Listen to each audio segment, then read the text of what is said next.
soon and hope to put you in bloom. Are you ready for lunch?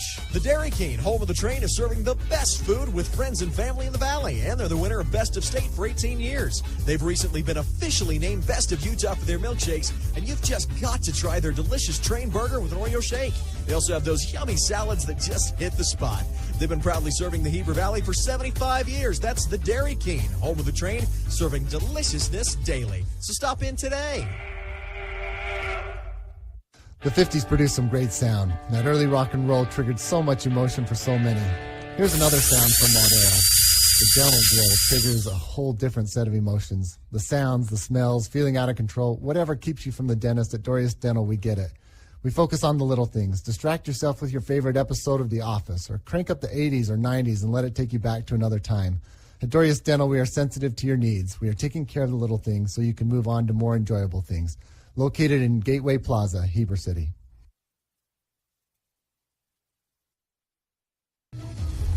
Gucci Goo Barbecue in Heber Valley is a premier barbecue restaurant. You can choose from finger-licking ribs, poppin' andouille sausage, tasty chicken, tender brisket, delicious pork, and yummy street tacos.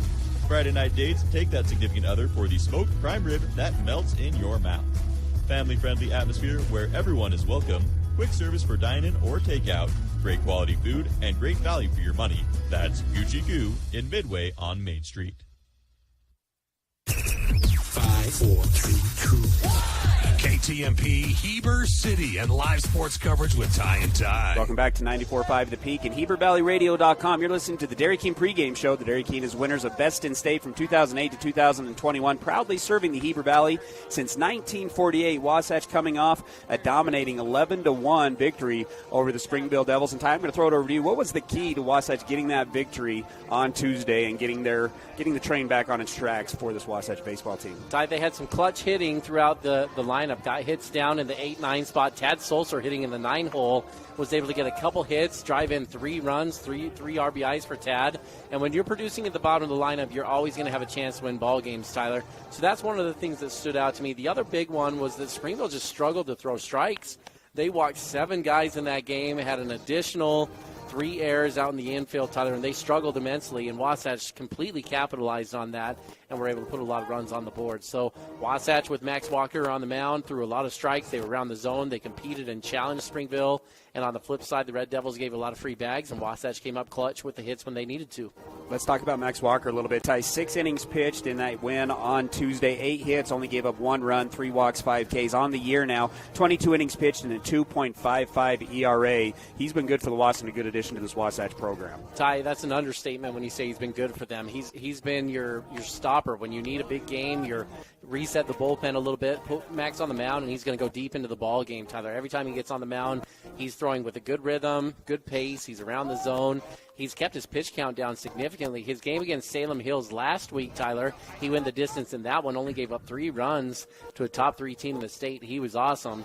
Then coming out here against Springville, of course, 2 days ago, doing another fantastic job, going complete game. He's been the top-tier pitcher for Wasatch this year. Blake Sweat will be on the mound for the Wasps today on the year. Blake Sweat, 9 innings pitched, 3.89 ERA, and a 2-1 record. Ty, what does Blake need to do today in order to keep Wasatch's momentum going against this Springville team? Well, you don't need to overcomplicate the formula, Tyler. It's really pretty basic. If you're Blake, you challenge with the fastball. This Springville team, Tyler, they were okay 1 through 4, and maybe a little better than okay when you look at 2, 3, and 4. They were a little bit above average, Ty. But if Blake gets on the mound and just says, I'm not going to let these 3 beat me, there's not much after it. If he challenges with the fastball and he throws a lot of strikes, Wasatch is going to be on the right end of the scoreboard at the end of this game. Just be careful. You get free passes, and now all of a sudden you got runners on, 2, 3 runners potentially when you get to those 2, 3, 4 hitters, and now you can get big innings and problems that come up. Just throw strikes, keep them off the bases, and your team's going to pick you up on the other side. Those keys brought to you by Point S Tires. Think of Point S Tires, your local tire expert. Each Point S Tire is independently owned and operated by someone who lives where you live, who makes sure you get the right tire at the right price. Let's jump into the starting lineup for the Wasps, brought to you by the Gordon Law Group, your full-service local law firm practicing in all areas of the law. They take pride in saying, yeah, we do that. Yeah, Tyler, starting for the Wasps on the mound, you already brought it up. Blake Sweat, your starting pitcher here. Colton Hafen is going to be the catcher for the Wasps. A little bit of a change as Landon Carter has caught every region game to this point in the season. Hafen will give Carter a rest here today, and we'll see what the other sophomore catcher is able to do. Starting at third base will be senior Chet Wilson. At shortstop will be junior Carter Bucad. Second base, senior Alex Gutierrez. And at first base, senior Cole Zimmerman. In the outfield, the same look that we saw earlier this week. Tad Sulzer is going to get the start in left field. Crew Erickson getting the start in center field. And Tragan Shaw getting the start in right field. That's your starting lineup for the Wasatch Wasps today. Tyler, going over to that starting lineup, you mentioned the catcher position. One of the famous baseball movies that we brought up here on the radio is For Love of the Game. And if you remember in For Love of the Game, Billy Chappell is on his last game, and the manager wants to bench his favorite catcher. And Billy Chappell basically says, go to you-know-where, and I'm going to have this guy as my catcher. And Ty, in the past, we've had discussions about that, of certain guys behind the dish and stuff like that. Where do you stand as a coach on the importance of the guy behind the dish as opposed to the lineup? I understand both arguments here, Tyler. As a coach, I'd just say it simply, I want the guy catching who's going to have the best bat if all things are pretty equal, Tyler. But even before that, you've got to have a catcher that can command the game and receive the ball well. The way I like to talk about it is when you look at a baseball diamond, Tyler, there are 8 guys looking towards home plate, and there's only 1 guy looking out. All 8 of your teammates are looking in at the catcher. The way the catcher behaves, the emotions, the attitude of the catcher, it reflects out there on the field for the team. And so what you need is a guy behind the dish that has command of the field. When things are going well, they're not too high. When they're going bad, they're not too low. They've got good energy. They're optimistic. They're positive, but they get down to business, Tyler. And a phrase we used to use with our catchers is own home or go home. It's kind of something we talked about, and you just need to have a little bit of that attitude.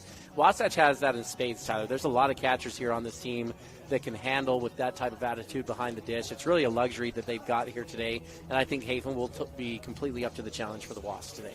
It's time for your Good Spa Day trivia question. A Good Spa Day is your favorite hometown place to relax and unwind. They offer massage, skin care, nail care, and unique relaxing spa packages. Pick a Good Spa Day to be your spa. One of the MLB greats, Ty, Roberto Clemente, has a tournament that he hosts down in Puerto Rico. And there was a former Wasatch player who went down to that Puerto Rico tournament and ended up becoming the MVP of the Roberto Clemente Invitational. Let us know if you know what Wasatch baseball player was the MVP of the Roberto Clemente Invitational. Can I give a position clue? Sure. This might help. One of the better catchers to come through Wasatch, Tyler. Right. So that was the position that he played and was definitely a standout player. So look for that. Who's the Wasatch great catcher who went down to Puerto Rico and became that tournament MVP? We got Wasatch 6-10 on the year, 2-5 in region play. Comes in at number 21 in the RPI standings. Springville 5-9, 1-6 in region play, number 26 in the RPI rankings. We'll have your opening pitch after the break. You might be used to having someone ask you the question, what is it that you need? I think that's limiting. I'm going to take you through a 6-step process. And it's simply answering questions. And it might not just be home. It might be that you want that fancy new car. It might be that you want trips. It's your list. What is it that you really, really want? Call Tom Stone at Guild Mortgage in Heber City. Tom Stone, MLS 257849. Guild Mortgage Company is an equal housing lender. MLS 3274. All loans are subject to underwriter approval. Terms and conditions may apply. Subject to change without notice. Hi, this is Nicole with Mountain Refined Furnishings and Flooring. And if you didn't know, we've recently partnered with Mattress Warehouse of Utah to bring you the largest selection of mattresses around. The team at Mountain Refined prides themselves on making your home a place where you love to be. We offer a large selection of furnishings, flooring, window treatments, gifts, decor, and so much more. If you haven't been by lately, stop and check it out. You'll be pleasantly surprised. We're located at 480 North Main Street. Heber City Point S is locally owned and operated by Larry Rhodes and Brad Hyatt. They offer the best brand tires at low prices with extensive knowledge and experience of repair and services with no pressure sales. Only what you need. They've been taking care of cars, trucks, and trailers for over 20 years.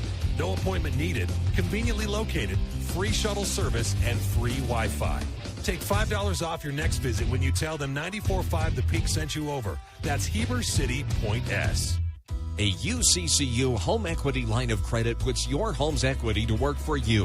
Finish your basement or yard and raise your home's value. Pay off higher interest, help with college or weddings. It's peace of mind knowing that you have a low-rate line of credit ready for whatever, whenever. UCCU will also...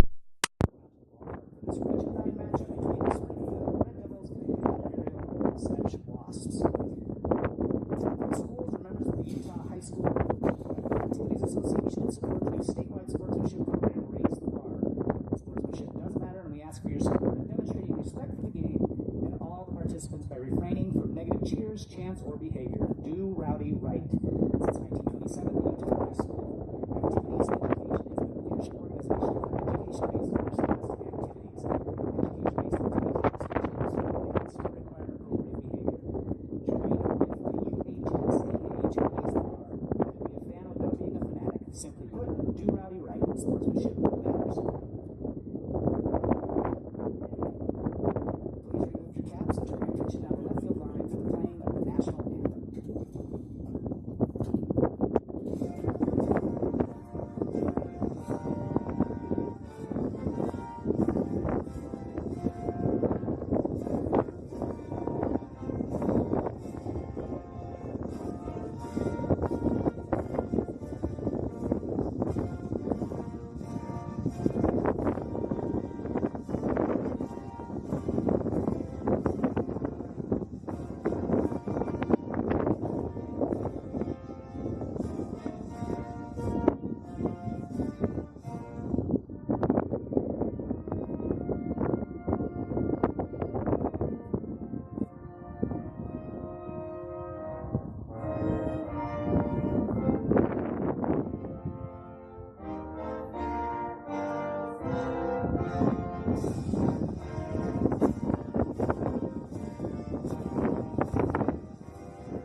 Today to be recognized as the Wasatch Baseball Club 13U team, class of 2028. Head coach for the 13U team is David Wade.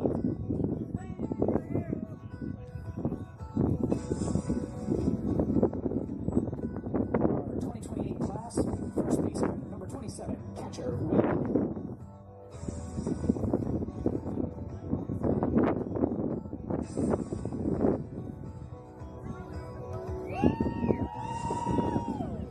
Also, first baseman, number 99, McCoy Titus. Second baseman, number 9, Will Winterton. Also, second baseman, number 26, Michael Haney. Shortstop, number 10, Trevin Tatty. Third baseman, number 19, Alex Scott. Left fielder, number 5, Ben Mahoney. Center fielder, 7, number 7, Locke Erickson. And center fielder, number 27, Austin Brown.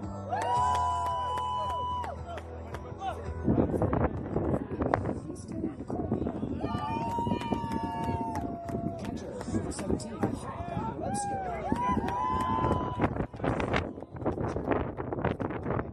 Jackson.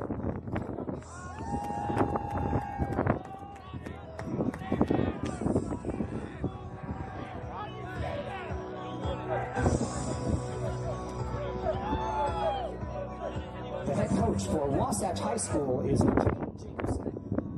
And now,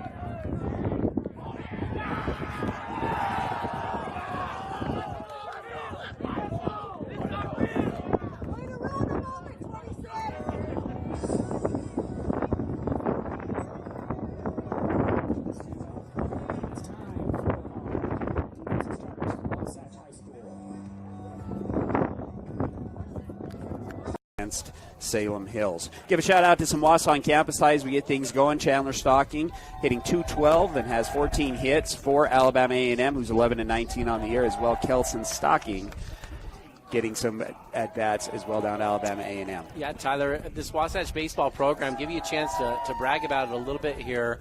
A lot of times in the springtime, a lot of people are turning their attention towards summer activities, right? They're looking forward to vacation school getting out, and sometimes these spring sports are often forgotten, but you could make the argument very easily that the spring sports at Wasatch High School have been the most successful sports, especially when it comes to putting players at the collegiate level. Talk a little bit about the success of this Wasatch baseball team specifically, and really the history that they have at this point of putting players at the next level.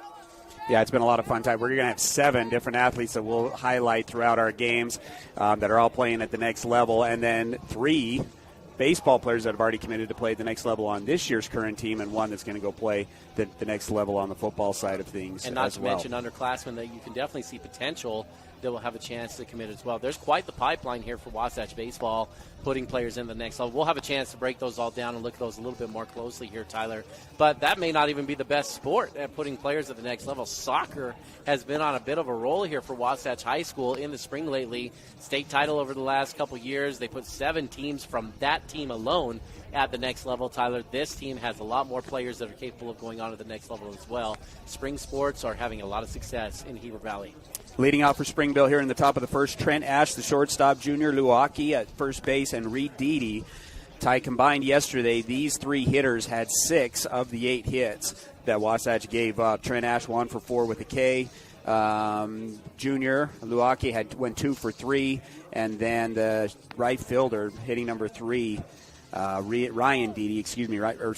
Deedy went 3 for 3 yesterday with 3 singles. Yeah, Ty, you don't want to be too harsh saying this, but it seems like an easy formula, right? If you're Wasatch, those 3 are what you need to worry about. There was nothing in the Springville lineup on Tuesday that made you worry or feel intimidated or threatened outside of those 3 hitters. And so it's a really simple formula if you're Wasatch. Keep runners off the base before them. And if you can do that, it's going to be hard for them to score over 3 or 4 runs in this game. And if you're Wasatch, you can easily go put up 5, 6, 7 runs on the board here and come away with another victory.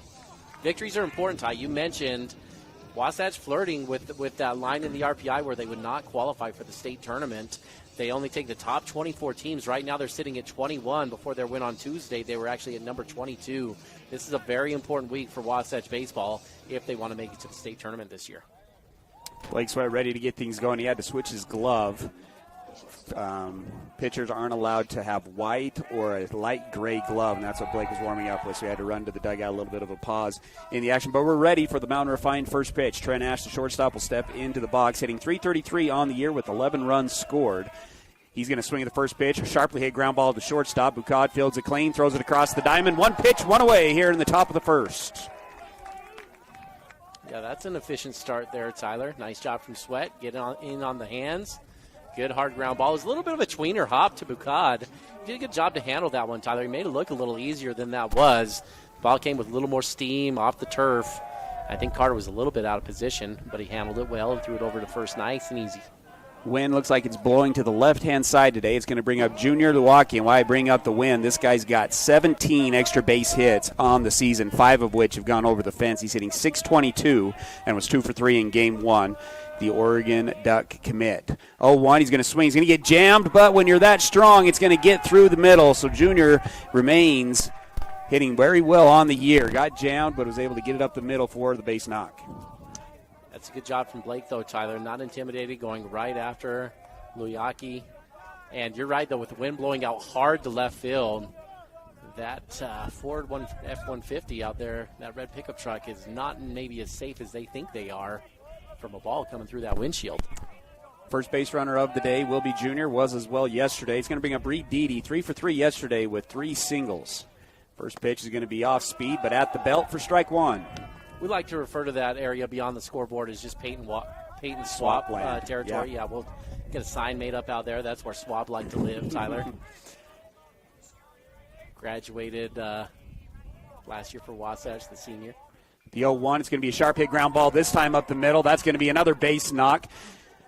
Crew will field it cleanly and get it into second base. So back-to-back singles, and that's what Springville did in Game 1 of the series. Wasatch was able to work their way out of jams, but runners on first and second, 1 away. I like what I'm seeing from Sweat early on, Tyler. Just challenge. Just go after these guys. have him put the ball in play, try to keep your pitch count down. So far over the course of the season, Blake's been really effective through the first 40 to 50 pitches. And then when you get to 50 to 70 range, he kind of gets a little bit tired. So you want to be aggressive and get after these guys early on. Don't waste pitches. Goes high and in for ball one to Brooks Thorpe. Thorpe did not play yesterday. He's going to get the start at catcher today on the season. 241 batting average, 8 RBIs with a couple of doubles. Has an RBI opportunity here with Junior Luake at second base in scoring position. One away, couple of looks at Junior, now pitches. Misses it low, and that's going to get between the legs of Hafen. Pass ball, put runners on second and third with only one away here in the top of the first. I don't know if Hafen got crossed up or what, Tyler, but that ball was certainly catchable. Went down right in between his legs to the backstop. So second and third, Wasatch was in this exact same situation in game one on Tuesday. A strikeout and then a fly out to right field is what Wasatch was able to get out of the first inning. See if they can do it today. 2-0 the count here to Thorpe. Swung on. Sharply hit ground ball to Zimmerman. Zimmerman makes the play. Both runners will scamper back to the bag. So 2 away on the great play from Cole Zimmerman at first base. That's a pretty good barrel, Tyler, but an even better play by Cole. He's in there inside the first base cut on the grass, and he made that look so easy, just so casual. That ball was coming hot and fast at him, and he caught it like it was no big deal. Great play from the senior. See if Wasatch can get out of it. It's going to bring up the lefty Ashton Tate. He'll take ball one. Tate in game one of the series had one of the 8 hits, 1 for 3, but did strike out in his other 2 at-bats. 292 batting average on the year, does have 10 RBIs. 1-0 the count with 2 away here in the top of the first. Fastball puts it by him for strike one. 1-1 the count. Wasatch wearing their white bottoms and black top uniforms today. Springville wearing their all reds. Let's just say that's not my favorite look that you can go with on baseball. Curveball, does it get the inside corner? No, just misses. 2-1 the count. That's a lot of red. Well, and red's always been the enemy here, right? The rivalry, Park City High School. It's hard to see all that red out here on the field. 2-1, tries to go outside, misses low, moves the count to 3-1. Missing close is Blake here in the first inning. Couple of singles from Springville and a pass ball. And we have runners on second and third. No runs in, does come back with a strike, and that fills up the count. So 3-2 the count with 2 away, runners on second and third. Springville trying to push one across here in the top of the first. The payoff pitch goes with the curveball, misses inside, doesn't get Tate to go for it, and that's going to be the first walk of the game. And we have bases loaded for Hunter Pereiro, the center fielder. Pereiro comes into today's game hitting .333 on the year, was hitless in game one, and does have 3 doubles on the year. Had a great diving catch in the third inning that preserved some runs. That's robbed Crew Erickson of what could have been an inside the park home run if he wouldn't have come up with it. First pitch of the at-bat here with bases juiced. Inside corner, gets the inside corner for strike one. Blake, only a sophomore, getting his 4th start on the year. Wasatch switching up the rotation a little bit. They went Zimmerman in game 2 last week against Salem Hills. Goes with the curveball inside. That one misses too much inside. 1-1 now the count. Wind is really gusting out there, Tyler, right now. You can probably hear it in the microphone. The 1-1, and a foul ball is called off of the hand of Pereiro. Now to move down to 1-2. Hat came off flying from Blake. You mentioned the wind. Thank goodness we're at home. That game on Tuesday, I'm trying to picture, the miserable games we've called. Salem Hills playoff football, 3-4 years ago. That was number tier. one. It's hard to get beyond that one. But that game on Tuesday was pretty miserable. Luckily, we didn't have a lot of moisture coming down on us. It was mainly just and luckily these guys wind. put a 10 runs on the board there, Tyler. Didn't even have to go the full game. It was cold. It was windy. Wasatch battled through it. Played a good game. 1-2 the count. Bases loaded, 2 away. The pitch, foul ball towards the Wasatch dugout. We'll reset at 1-2. Boy, that fastball caught him off guard. He's lucky he got any piece of that ball, Tyler. Clearly was up there looking for an off-speed pitch, and Blake caught him off guard. Nearly got the fastball by him. 1-2 the count. Again, top of the first. Wasatch 0, Springville 0. Fastball inside corner. Did he get it? No. Carter Bucad thought that was a strike, as did Alex Gutierrez. And they'll scamper back to their positions. 2-2 the count. Deuces with 2 away. The 2-2 goes inside, too far inside, gets him. That's going to be a hit by pitch, and that'll bring in a run. So walk and then a hit by pitch, and 1 run comes in for the Red Devils.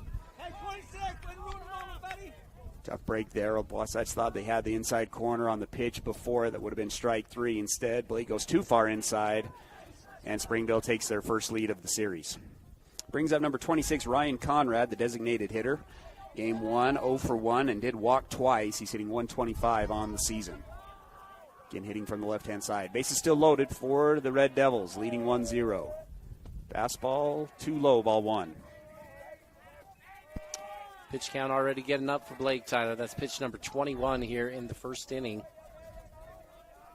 Just obviously the hits drive that up, Tyler, but it's really just the deep counts, the walks, the full counts that you go. That's what really hurts you. Here, not a good start to this batter, too. 2 straight balls to start off this at-bat. Wasatch's pitching staff's been scared of old Conrad. Only 125 batting average, but hasn't seen a lot of strikes. 2 walks yesterday and currently leads 2-0 in this count. Inside corner. No, doesn't get the inside corner. 3-0 now the count. Yeah, there's some kids that just cause pitchers fits, Tyler, when they get up there in the box. And that one misses as well, Ty. So 3 straight walks, 2 by base on balls and 1 hit by pitch. And Springville takes the 2-0 lead. Base is still loaded, and that's going to bring up the second baseman, R.J. Briggs. Did not start yesterday, so a new starter there at that position. Only has 1 at bat on the year. He's 0 for 1. Has scored on a speed up or a pinch run situation. Blake does come back with the strike there, so 0-1 the count here to RJ. Comes back with another fastball, gets the fastball inside, but that's the strike. 0-2 now the count. Wasatch trying to get out of it. Have already given up 2 runs on 2 hits and 3 walks here in the top half of the first. Blake working out of the windup, up 0-2 on Briggs. Hafen taking his time, and now he'll step out of the box. Briggs back into the box, 0-2 the count with 2 away. Blake delivers the 0-2, outside corner, too far outside, 1-2 now the count. You see Hafen tried to bring that one back in, Tyler, and funnel that as he received it. Some like to say the old-fashioned saying of frame it. Ball was about 6 inches off the plate, tried to bring it back inside. The umpire wouldn't bite. 1-2, gets him with the curveball. That's strike 3. That's the first strikeout of the game for Blake Sweat, brought to you by Wasatch Physical Therapy. But the damage is done. 2 runs on 2 hits, no errors, and 3 are left on base. It's 2-0 as Wasatch comes up for their first ABs. Hi, I'm Stacy McKay, branch manager at Bank of Utah, where we provide financial services to businesses and individuals in our community, and we are proud to support Wasatch High School. As one of the nation's top-performing banks, we've been delivering exceptional value for over 70 years. So whether you're looking to grow a business or raise a family, we can help you every step of the way because your Utah is our Utah. Come see me at our Heber branch and experience the hands-on customer service that only comes from a hometown bank. Bank of Utah is an equal housing lender, member FDIC. Well, folks, spring is near, but have no fear. Country Gardens and Nursery is here for your everyday garden supplies, decor, and more. From our personal gardener to our new bulk yard, where we offer large variety of soil, mulches, and decorative rock. Come see what we have in store. Country Gardens and Nursery, 1401 South, US 189. We'll see you soon and hope to put you in bloom. And now, back to the action. Wasatch High School Sports on 94.5 The Peak.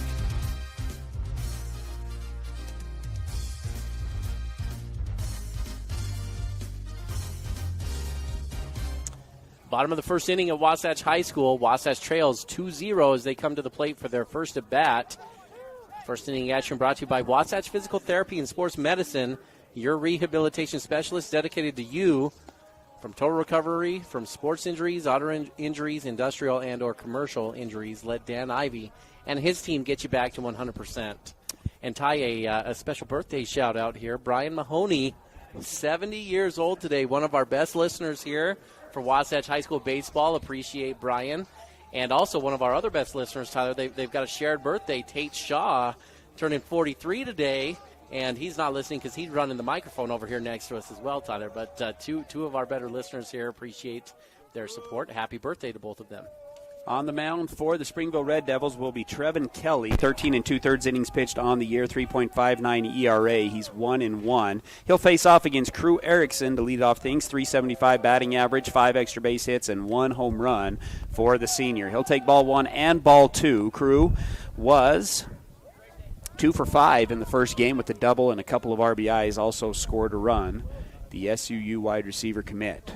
2-0 count. That one misses as well. 3-0 now the count. On deck will be Tragan Shaw, and in the hole, Alex Gutierrez. We're going to have a little stop. You can hear it on the microphone down there, I'm sure. The umpire did not like something coming out of the Wasatch High School dugout. Well, and then if you're just joining us, and I don't think we painted the picture good enough. After the national anthem, there was about 5 to 10 minutes of both teams just standing on the baselines. And whenever that happens, you're going to get the umpire a little bit anxious, a little bit uptight. And so I think there's a little bit of the first inning, I'm going to establish that I'm in charge of this game and not everybody else. 3-0 the count as we are ready to get back at it. That pause brought to you by Mirror Lake Station. The 3-0 count, that one's in there for strike 1. First strike of the day for Kelly. 3-1 now the count. Wasatch trails 2-0 after giving up 2 in the top of the first. Back into the windup. The 3-1 misses high, and a base on balls to get things going for the Wasps. Another thought to what you talked about there with the umpires stopping that, Tyler. The umpires will let you be loud and rowdy. They won't let you be loud and rowdy towards another player, and that's likely what happened there. Is the pitcher threw 3 straight balls to start the game. Probably a comment came out of the dugout from a Wasatch player. It was directed at him, not throwing strikes, and the umpire put that to rest really quickly. Bring up Tragan Shaw. Tragan Shaw in game 1, 1 for 4. Crew's going to go on the first pitch, steals that bag very easily. That's still brought to you by Gravity Coalition, offering the best in bikes, skis, snowboards, skateboards, and more. Visit them at gravitycoalition.com. Tragan 1 for 4 with a run scored and a walk in game 1. 302 batting average with 7 RBIs. He's got an RBI opportunity here. Also has a couple of doubles and a couple of triples on the season. 1-0 the count, the pitch, and I think they're going to call a balk, and I agree. So Crew's going to go ahead and move to third base. No pitch there, so 1-0 the count, and Crew now on third base with nobody away. Kind of came set twice. Didn't take long for Crew to turn that walk into a threat here on third base. 5 balls out of the 6 pitches that have been thrown here from Kelly. This one is a off-speed pitch. Tragan takes a hack at it, fouls it straight back to the backstop. 1-1 the count. You ready for your foul ball today, Tyler? You thought with the backstop having collapsed here because of the snow, got an angle of the foul ball can get back. There's a couple. There's over the top. There's still a little bit of a hole about, what's that, about 12 feet up that I think that's the ball the more can get threatening through. one. Yeah, that can come with some heat into the stands over there. 1-1 the count. Nobody away. Runner on third for the Wasps. The pitch. That one's inside. Ball 2. Wasatch has dominated this series against the Springville Red Devils. 13-1 against Springville over the last 5 years. Over the past 8 years, 15-5. So more of an even series when Wasatch came up to 4A, but since then it has been all Wasatch. Swing and a miss on the 2-1. Oh, did I miss a strike? First one must have been called as a strike, Ty.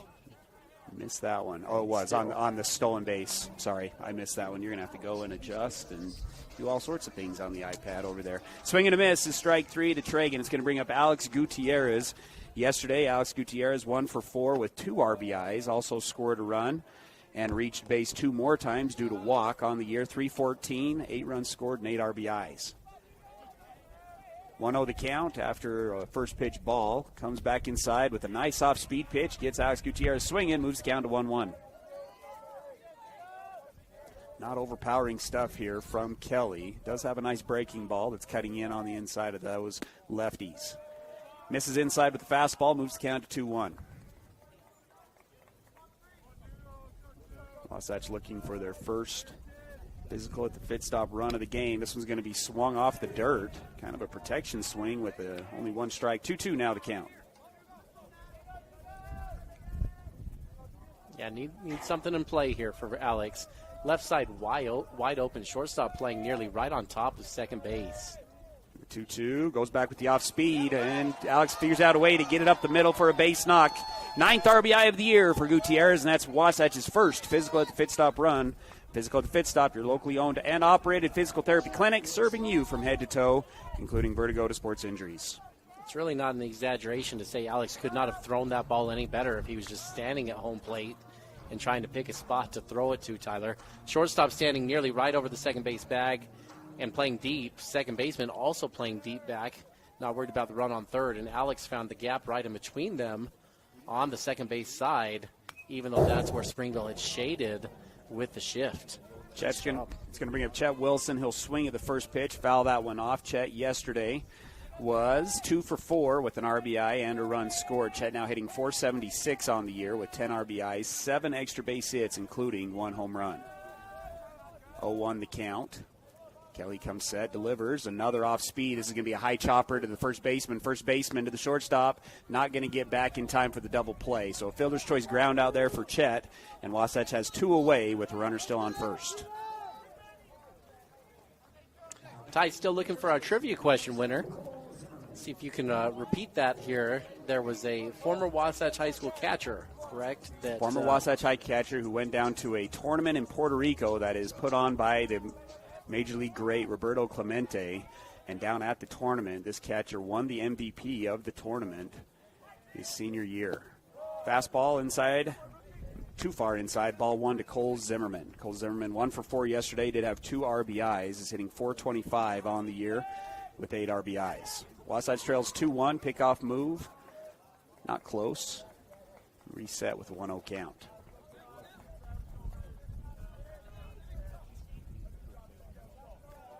Zimmerman's hitting from the left-hand side as well. Wasatch 4 straight lefties from 2, 3, 4. Runner's going to go. It's going to be hit and run. That one's going to be chopped back to the pitcher. Pitcher will field it cleanly, throw it to first, and Wasatch is retired. 1 run on 1 hit, no errors. 1 runner is left on base. It's 2-1 as we go into the second. Are you ready for lunch? The Dairy King, home of the train, is serving the best food with friends and family in the Valley, and they're the winner of Best of State for 18 years. They've recently been officially named Best of Utah for their milkshakes, and you've just got to try their delicious train burger with an Oreo shake. They also have those yummy salads that just hit the spot.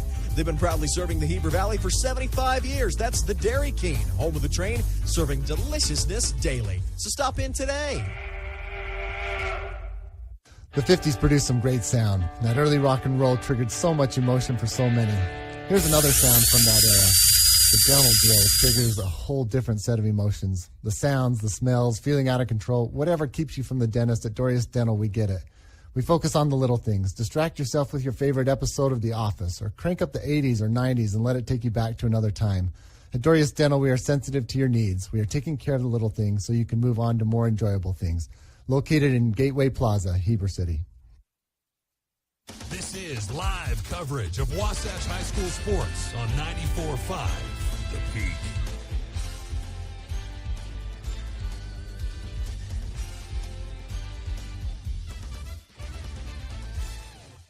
Second inning action brought to you by Wasatch Napa Auto Parts, your local Napa. Stocks auto parts, tools, and equipment, and many other items from heavy-duty trucks, marine, and farming equipment. Stop in today. Ty, this is one of the harder ones. Your local Napa stocks. I have a hard time saying that for some reason whenever we but a great sponsor. Great sponsor for us. Yeah, I was going to say, after a few years of practicing, you'd think you'd have it down. Your They've been Napa. Proud supporters of Wasatch High School athletics. Really great customer service down there, Tyler. When you go in, whatever you need, just stop on by. Really friendly staff. They'll get you taken care of and try to help you. Even if they don't have the product, they'll make sure they point you in the right direction to get you taken care of. Third baseman's going to come up for the Red Devils. He'll swing at the second pitch. It's a ground ball to Chet. Chet fields it clean, throws it across the diamond to Zimmerman. 1 away for the Wasps. That was Trek Wilcox, the third baseman, who will start off the inning with the ground out. Brings us to the top of the order where Trent Ash grounded out to the shortstop, and then you bring up Junior Luwaki, who had a single up the middle in his last at-bat. Wasatch trails 2-1 after the first inning. Already up to 30 pitches for Blake, Ty. Need a pretty quick and efficient inning here. Going to have another game tomorrow, so you don't want to deplete the bullpen today. Early on here if you can avoid it. Gets the swing and the miss on the opening pitch of the at-bat to Ash. Ash's second at-bat of the day already. 1 for 5 in the series is Ash. This one's going to go at his head. He decides to duck underneath it. 1-1 now the count.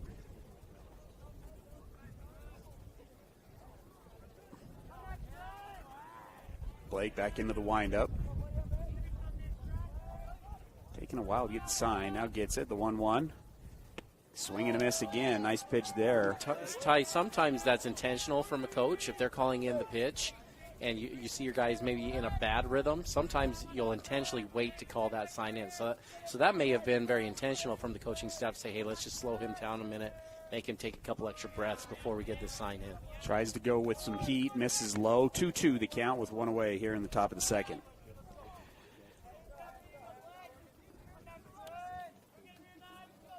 The 2-2, Blake back into the windup. The pitch to the leadoff hitter almost gets him to go on the off speed that's low and away, but Ash is able to hold back, and it's now a full count. Second inning allows us to brag about our pitchers that are pitching at the next level. Jackson Bolander, 12 appearances for Lane Community College, has a 1.02 ERA, is 3-0, and also has 3 saves on the year. Jackson Kelson has 6 appearances out of the bullpen. 11 innings pitched, a 1.64 ERA, and has 14 Ks in those 11 innings pitched. Lane Community 17-9 on the year. It's going to be a base on balls after a 1-2 count. Ash is able to fight it off, and Springville once again has a runner on base, and you don't want to have a runner on base with this guy. You have Junior Luwake, 5 home runs on the year for the junior, who's set to go play at Oregon University in a couple of years. Blake, couple of looks, delivers, big swing and a miss, but is able to get it by him. He's living on the outside. You can tell the junior's trying to pull that one the opposite way. He wants to find that jet stream, doesn't he? But yesterday his double was to the right center field gap, so has power to both ways. Hafen's going to set up on the outside corner again. 0-1 the count. Blake takes a good long look at Ash, pauses, and Junior's going to ask for a pause, and we'll reset at 0-1.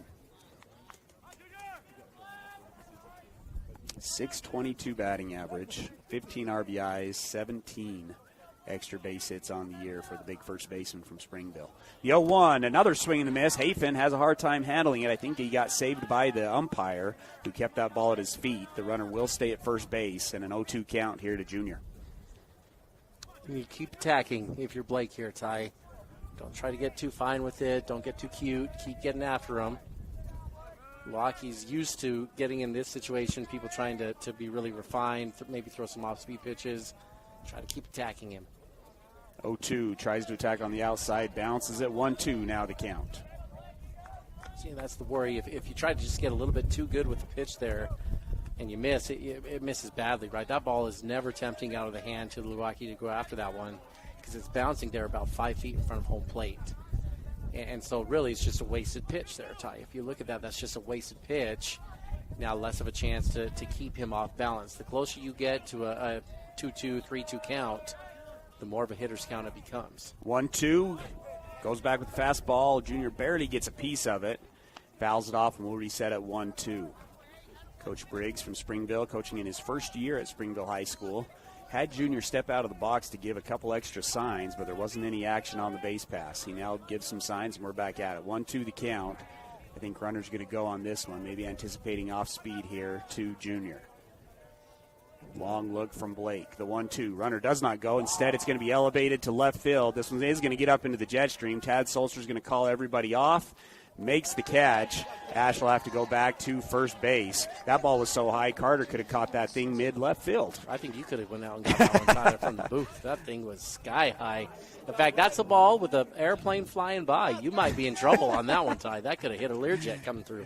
Left field, or Tad Solster makes the play in left field. 2 away here in the top of the second. That's going to bring up Reed Deedy, Ty, who's 4 for 4 in the series. Wasatch yet to get Reed out. Singled up the middle in his last at-bat and had 3 hits yesterday.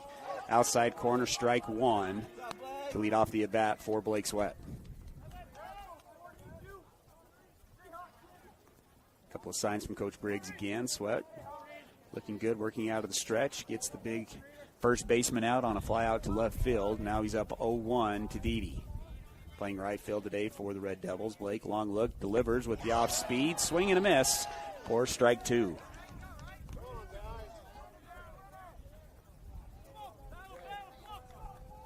Blake's stuff has been good, and it's a Springville lineup. It's really been 2, 3, 4 have been the story for the Red Devils. Just some walks in that first inning, brought in a couple of runs. The 0-2 the count, the pitch. Gets a swing and a foul ball. we'll reset. There's some hitters that just have a lot of success against certain teams, and it's hard to say why, Tyler. This is one of those guys against Wasatch that has just found a lot of success. I remember a couple years ago, Lehigh, and a kid's only a senior this year, Olson for Lehigh, just felt impossible to get that kid out. Some kids just have your number. 0-2 off speed. Didi's able to get a piece of it, and he'll survive. Stay at 0-2. A little bit surprised they haven't put Ash in motion there on first base. 2 strikes to your number 3 hitter. Like to take a chance, see if you can get a guy in scoring position. If he gets thrown out, you get your number 3 hitter leading off the next inning. 0-2 the count, 2 away. Blake, couple looks, delivers, and swing and a miss. And for the second straight inning, Blake gets the strikeout to end the inning. No runs on no hits, no errors, and 1 runner is left on base. It's still 2-1 as we go into the bottom of the second. Gucci Goo Barbecue in Heber Valley is a premier barbecue restaurant. You can choose from finger-licking ribs, poppin' andouille sausage, tasty chicken, tender brisket, delicious pork, and yummy street tacos. Friday night dates, take that significant other for the smoked prime rib that melts in your mouth. Family-friendly atmosphere where everyone is welcome, quick service for dine-in or takeout, great quality food, and great value for your money. That's Gucci Goo in Midway on Main Street.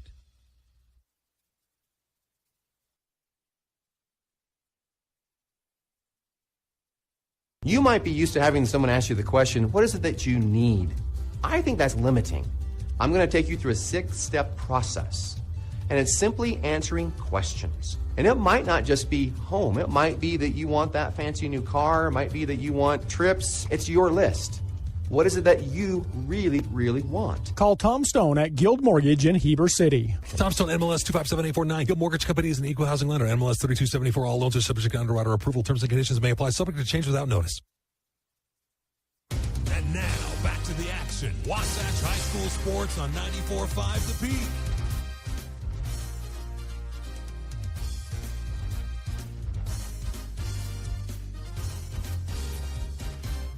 Bottom of the second, brought to you by Physical at the Fit Stop, your locally owned and operated physical therapy clinic, serving you from head to toe, including vertigo to sports injury, serving the Heber Valley for over 40 years. Carter Bucad will lead off the bottom of the second, and that's how you do it. A nice drag bunt, and he's on with an infield base hit. Perfect drag bunt to lead off the inning, and Wasatch has their second hit of the day.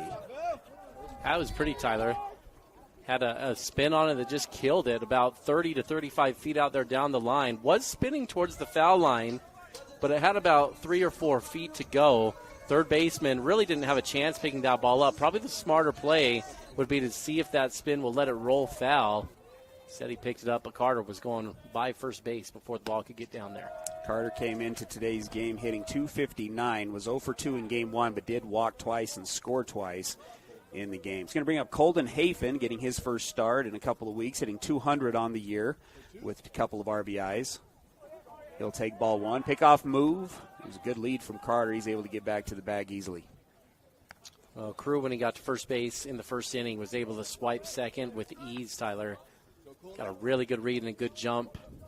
See if Bucad can get the same thing here. 1-0 the count. Kelly takes a couple of looks, goes with the off-speed pitch, lands it for strike 1. Ball's going to go over the head of the pitcher. Shortstop's there to back it up. 1-1 the count. Riker Evans on deck, so Bucad, Hafen, and Evans is who you'll see up here in the bottom of the second. Wasatch trying to tie this thing up, currently down 2-1. Almost got him on that pickoff. I don't think people, if you're not watching, you don't know the sarcasm in that statement, Tyler.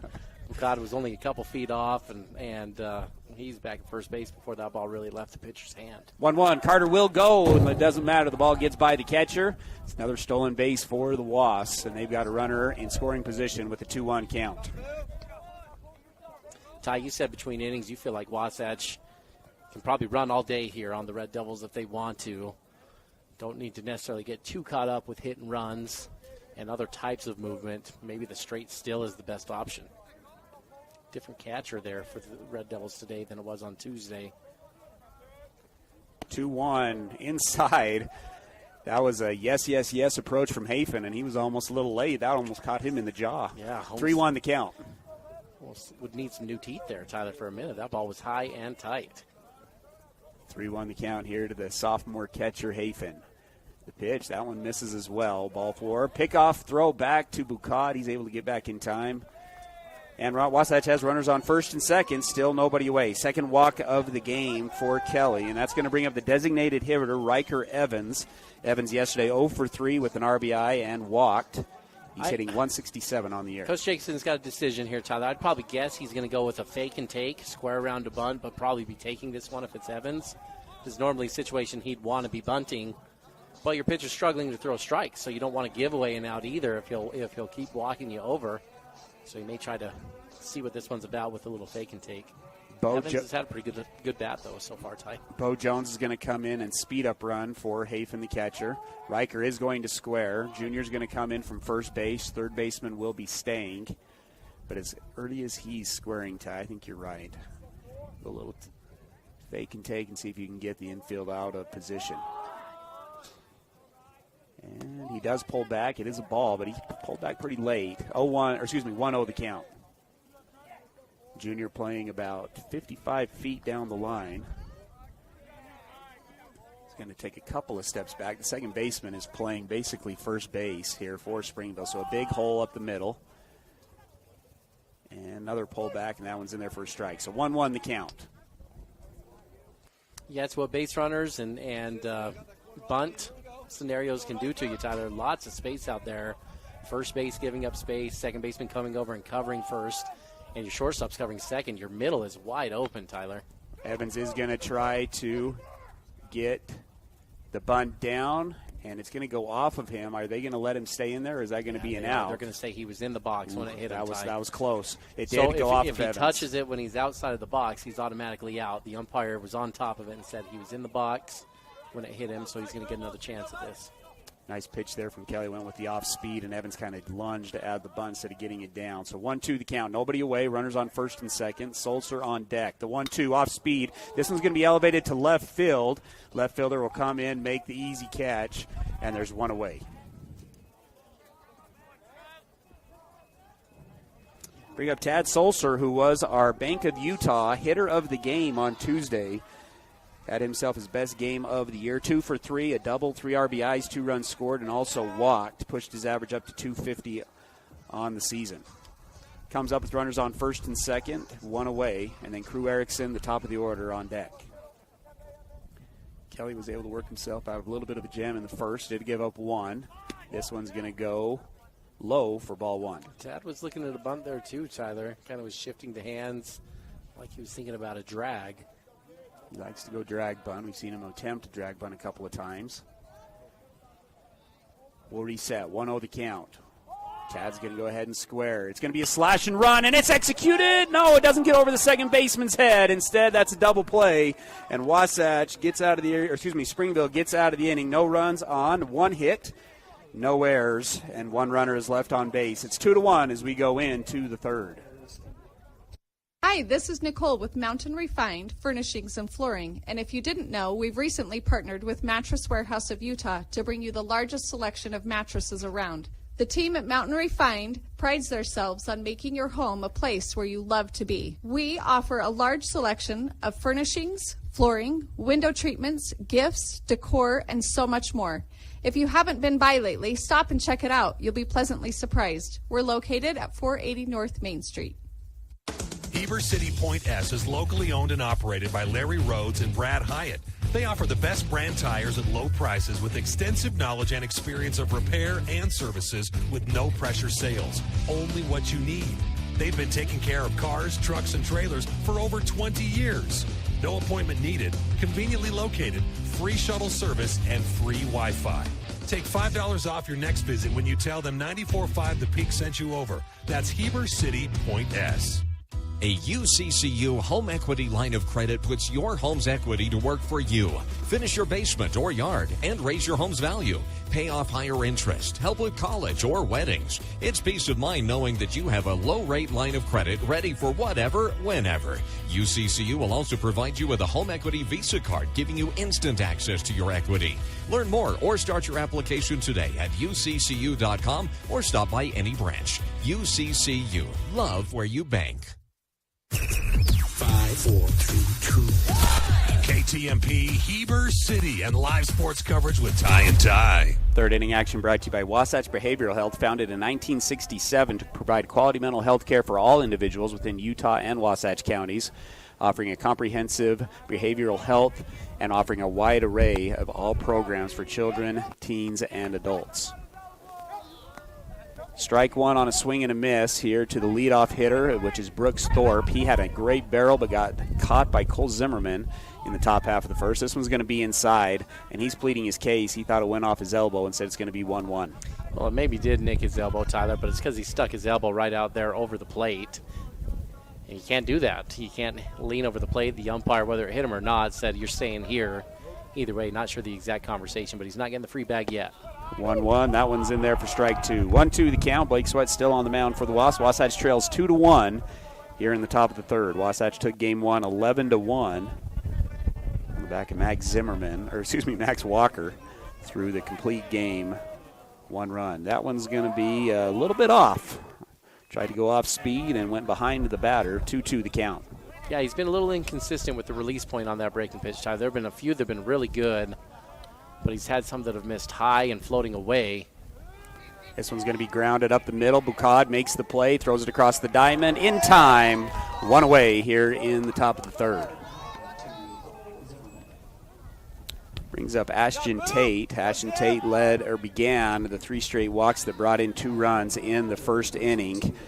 Tate, the left hip fielder in the series now, is 1 for 3 with a walk and a couple of Ks. Steps in on the left-hand side, playing left field today for the Red Devils. 1 away. First pitch is going to be swung on. It's going to be elevated the opposite way to left field. Tad takes a couple of steps back. Now comes up, makes the play. 2 away in the third. Tad's done a really nice job in left field this week for Wasatch, Tyler. It's been uneventful when balls are hit that way, and that's what you want in your outfield. Just a nice, calm, casual experience when a ball's heading out that way. He's been good, and he's had a lot of action sent his way there in left field as well. We'll bring up Hunter Pereiro, the center fielder. He was hit by pitch in his first at bat. He'll take ball 1 on the inside part of the plate.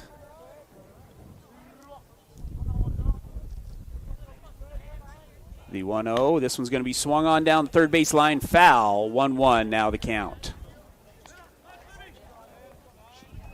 If you're just joining us, Wasatch trailing 2-1 to Springville High School here. Second game of this 3-game series this week. Wasatch won the first 11-1.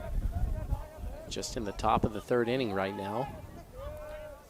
The 1-1 with 2 away. Good fastball. He's going to foul that one at the head of the Wasatch dugout. Hopefully everybody's okay. 1-2 now the count. Yeah, that's a drink killer in there, Tyler. You got your Mountain Dew sitting over there on the bench. That could be all over if you're not careful. That ball coming hot into the dugout. The 1-2. This one's going to be swung on. That's laced to left field. Tad Solser can't come up with it. It's going to bounce away from him. It's going to be extra bases here for Pereiro, who will stop at second base. That was a good barrel. Tad Solcher just couldn't come up and make the play. And Springville with 2 away has a runner on second. Going to rule that one a single with an E by the outfielder. Yeah, Ty, if Tad's able to come up clean with that straight up, the hitter's definitely staying over there at first base. So hopefully Sweat can minimize the damage, Tyler, but that is a significant error. You've got the runner now in scoring position. Lucky ricocheted, though, Tyler. It went off his body and ricocheted over, and Crew was hustling over from center field to back up. He's able to get on that ball pretty quickly and minimize only to 1 bag on the air. It's going to bring up Brian Conrad. He'll swing and miss the first pitch. He's come up to the plate in this series 4 times and has walked in 3 of those 4 at-bats, including the first at-bat of this ballgame. But swings and misses at the first pitch. 0-1 the count. Conrad hitting under 125 on the year. This one's going to be swung on, and that's going to be a base knock up the middle. Coach is going to send home, and Springville will take the 3-1 lead on a couple of back-to-back singles by the Red Devils. That's an example there of how errors can kill you, Tyler. When you get to 2 outs, nobody on, 3 singles is what it takes to score a run. You got to go single to first base.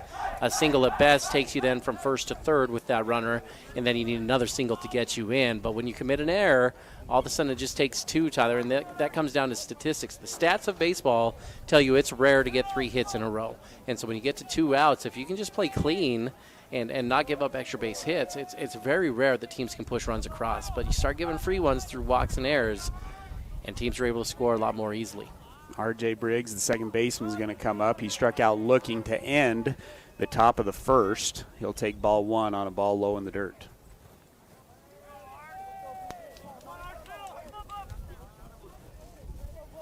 One oh the count. Conrad takes a small lead at first base. Outside corner, gets the outside corner, moves down to 1-1.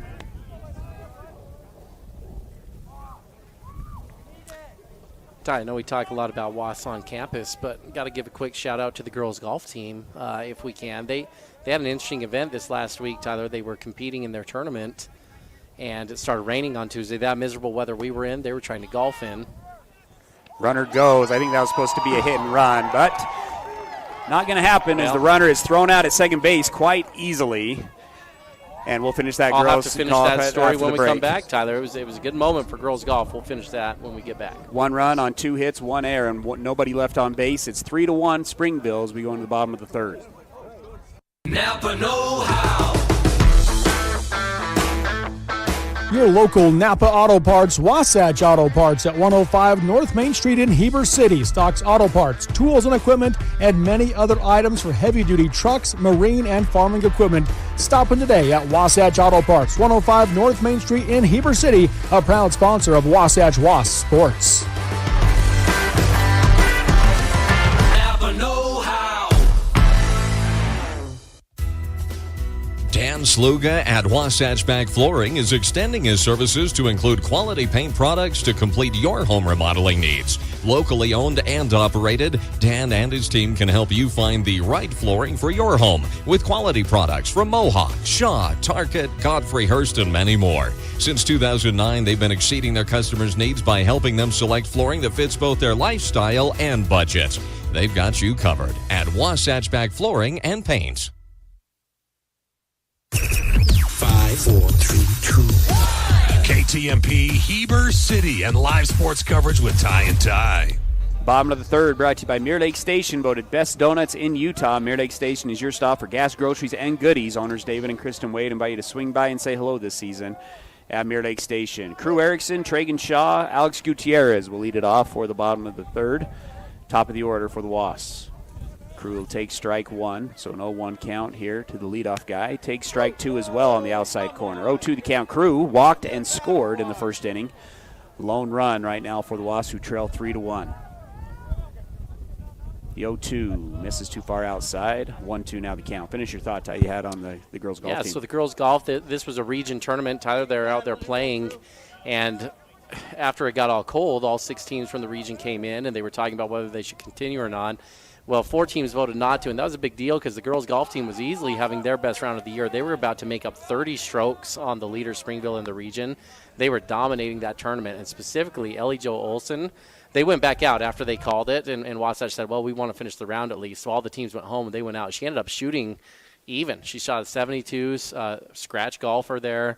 She's been one of the better golfers for Wasatch for a couple years, Tyler, but her handicap is around a 6 or a 7. So had one of the better rounds of her career, Tyler, being up there at an even par. Had a couple eagles, 4 birdies to go with the round, and just an outstanding showing there for her on the ladies' golf team.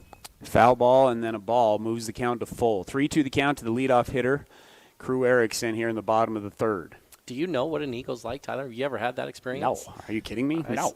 Not even. You've seen me golf. Not even on your virtual Oculus golf? You haven't got an eagle there on that one? No.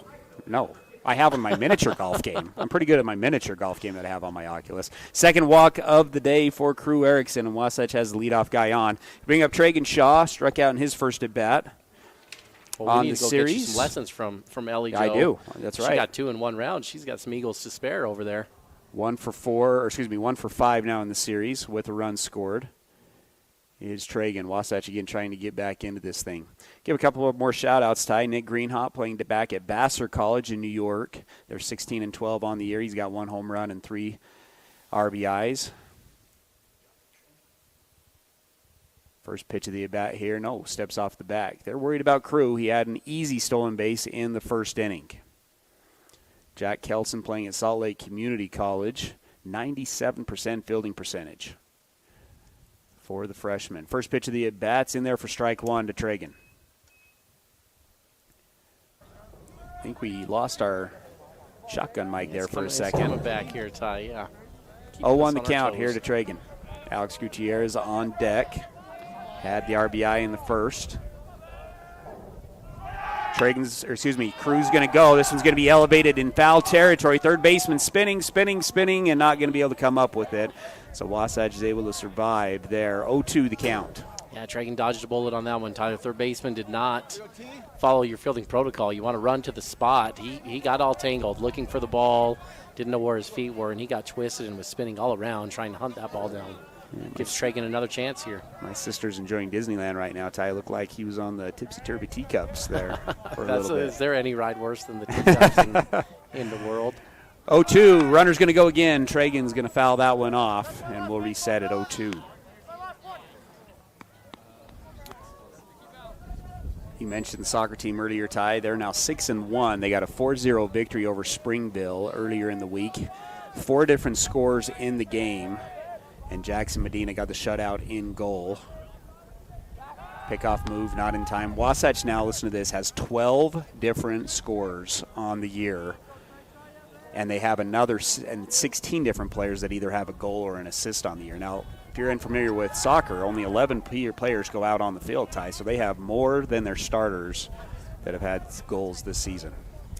That's pretty incredible, Tyler, only being about halfway through the season as well. That number could balloon up even more before the end of the season.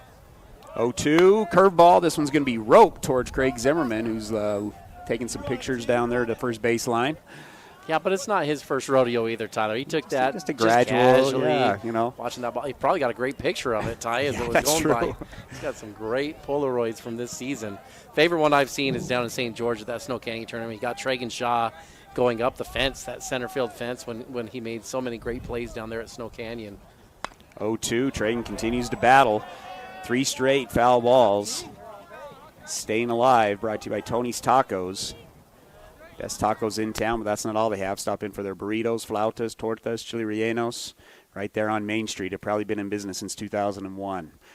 Still an 0-2 count with runner on first. Crew's going to go. This one's going to be swung on, elevated to center field. Crew does a good job of keeping his eyes inside. He'll go back to first base, won't get doubled up. 1 away with still a runner on first.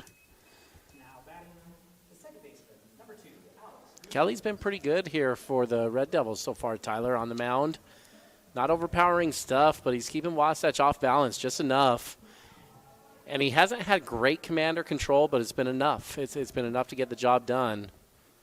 Wasatch hasn't been able to capitalize on the free passes too much to this point. Crew's going to go again. Catcher bobbles the ball. He's not going to be able to throw Crew out. So second stolen base of the day for Crew Erickson. Again, your stolen base is brought to you by Gravity Coalition. Ball 1, so that moves the count to 1-0 to Alex Gutierrez, who does have an RBI on the day. Don't look away, Tyler. Crew could be in motion again very quickly here, going from second to third. Takes a good secondary. Alex is going to swing at this pitch. He's going to elevate it to shallow center field. Center fielder comes up, makes the easy catch. 2 away, so it's going to take a 2-out hit to try to chip into this 3-1 lead for the Red Devils. Wasatch was so good in game 1 of just hitting the ball hard on the ground, some line drives. Early returns today, 1, 2, 3, 4 flyouts through the first 3 innings. 3-1 the score. Chet Wilson will come up to the plate. Cole Zimmerman on deck. Off-speed pitch, misses outside for ball 1. See how aggressive Crew gets at second base with 2 away. Never want to make the third out at third base. 1-0 the count. Kelly comes set. Didn't look like he paused. I'm surprised the umpire let him get away with that one. 1-1 now the count.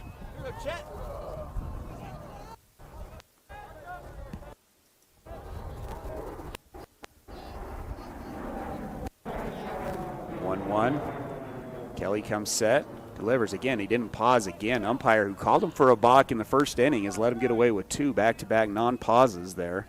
Moves count to 2-1.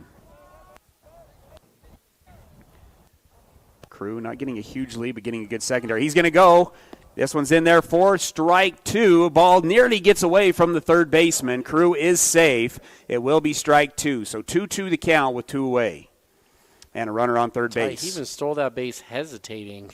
He wasn't sure. He got such a good jump, he was worried that the pitcher was going to turn around and go back, so he stopped and then took off again and still was able to steal that bag. Foul ball keeps the count at 2-2. Wasatch needing a hit here to chip into this lead. It's 3-1. Springville scoring 2 in the first and 1 in the third. Wasatch with 1 in the first. Both teams went scoreless in the second. The 2-2 fastball. It's going to be roped through the 5-6 hole. That'll bring in a run, and Wasatch chips into the lead. It's now 3-2 on the RBI single from Chet Wilson. It's a good piece of hitting there from Chet, Tyler. Low outside pitch. Chet didn't try to do too much with it. Just took that ball for what it was and simply served that one through the 5-6 hole. Took a nice little single, drives the run in. Wasatch has cut this deficit down to 1. 3-2 the score. Cole Zimmerman grounded out to the pitcher on a hit-and-run attempt in his first at-bat. Zimmerman now in the series 1 for 5 with 2 RBIs. 3-2 the score. Chet's going to go on the first pitch. It's a fastball in there for a strike, but another stolen base. Wasatch right now stealing second with ease. Yeah, all day. You got to keep getting after that. Every time you get on first, whether it's a walk, hit by pitch, a single, you need to turn that into a double. Springville has not shown any ability to stop Wasatch from stealing that bag. 0-1. Outfield's going to come in for the Red Devils, playing pretty shallow. We're starting to see some snow flurries float in as well. 1-0 the count after a ball, 1-1 the count after a ball and then a strike to Cole Zimmerman. Pickoff move, almost gets into the outfield. Hash does a good job of knocking it down, and they'll stay at second base. That doesn't sound great, Ty. I'm sorry. I'm trying to get this shotgun microphone working okay here, Tyler. And we're in and out with all kinds of technical issues at the moment. 1-1 the count. The pitch to Zimmerman. Swing, a big swing and a miss. And we'll reset at 1-2. Carter Bucad on deck. He's got a single in the day. Wasatch 3 singles from Gutierrez, Bucad, and Chet Wilson. 3 walks as well, but have only resulted in 2 runs. 3-2 the score. 1-2 the count. Swung on, a ground ball to the first base side, goes foul, and we'll reset at 1-2.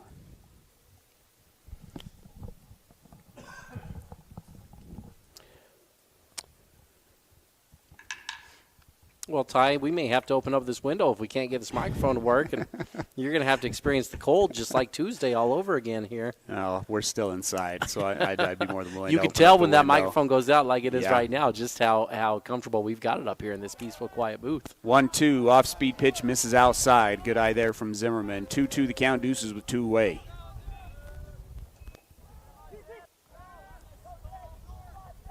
Kelly now up to 57 pitches here in the third inning. Shortstop and pitcher were off, had miscommunicated. Shortstop thought there was going to be a pickoff move, so there's another big hole through the 5-6 hole. Cole's going to foul it off. 2-2 will remain the count. And here we go. Oh, we have a little bit of shotgun, Mike. Well, it's back for a minute, Ty. Yeah, I found the Band-Aid. We'll have to try to 2-2. This one's roped to center field. Will Pereira come up with it? No, it won't. That's another single. Chet Wilson, rounding third, will score easily. And Wasatch has tied the game up on back-to-back RBI singles from Wilson and Zimmerman.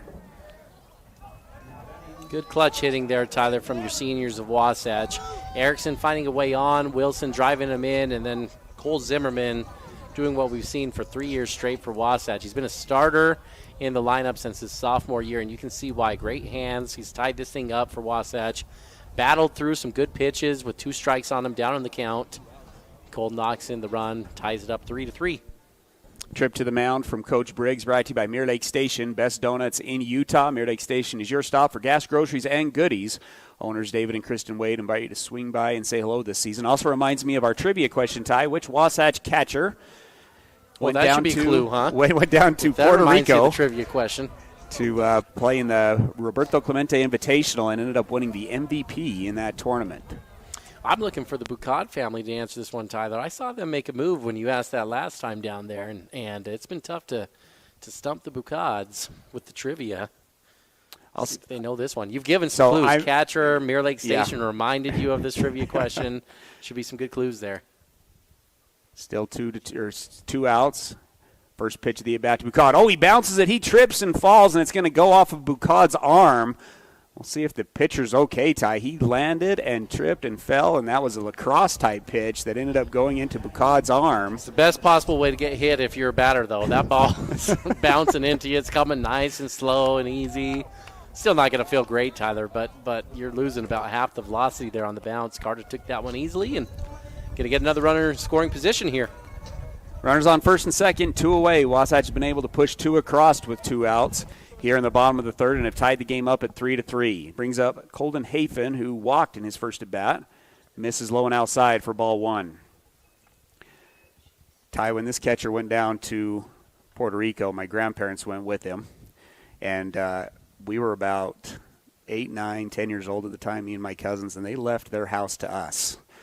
And that was a grand old time. We had a lot of fun at Grandma and Grandpa's house for that week during the summer. All by yourself, huh? All by yourselves.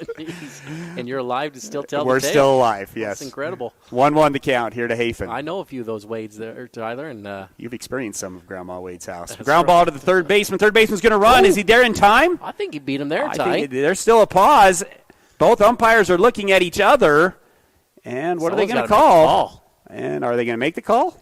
Well, the umpire's walking back to the field like he's expecting it to be safe. And they're going to have to discuss this. This is interesting. A little bit of the circus here, Tyler. Cue the music. Well, we just had the pitcher trip and fall on his last pitch. That's great hustle from Cole, Ty. I think he beat him. I think he beat them there with the slide. See what the umpires talk about. This is going to be a big deal for Springville. The coach is on the base path, ready to come out and they're going to call him out. Ty. Neither umpire knew what was going on there, Tyler. Let's be honest. They didn't see it. And I think if we can pull that camera out from Chad and go show them, they would probably reverse that call. I think Cole beat that one. Well, Wasatch is able to push 2 across on 2 hits, no errors, and 2 are left on base. Wasatch has tied this thing up at 3-3 as we go into the fourth. Hi, this is Audra with Wasatch Behavioral Health and the Caring Community Coalition.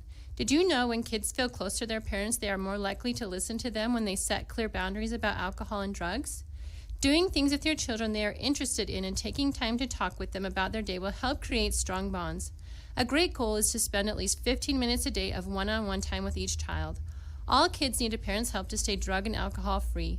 To learn more, visit our Facebook page, the Caring Community Coalition of Wasatch County. Timberline Ace Hardware is your full-line Benjamin Moore paint store. Visit them for your home projects, business-to-business, and contractor needs. And remember to ask about their delivery services. And they're looking for some cashiers. Apply today. And get your Carhartt wear, your cool outdoor clothing, and Wrangler jeans. Timberline Ace Hardware, located west of the Wasatch Wasp Football Stadium at 737 South Main Street, serving the Heber Valley for over 50 years.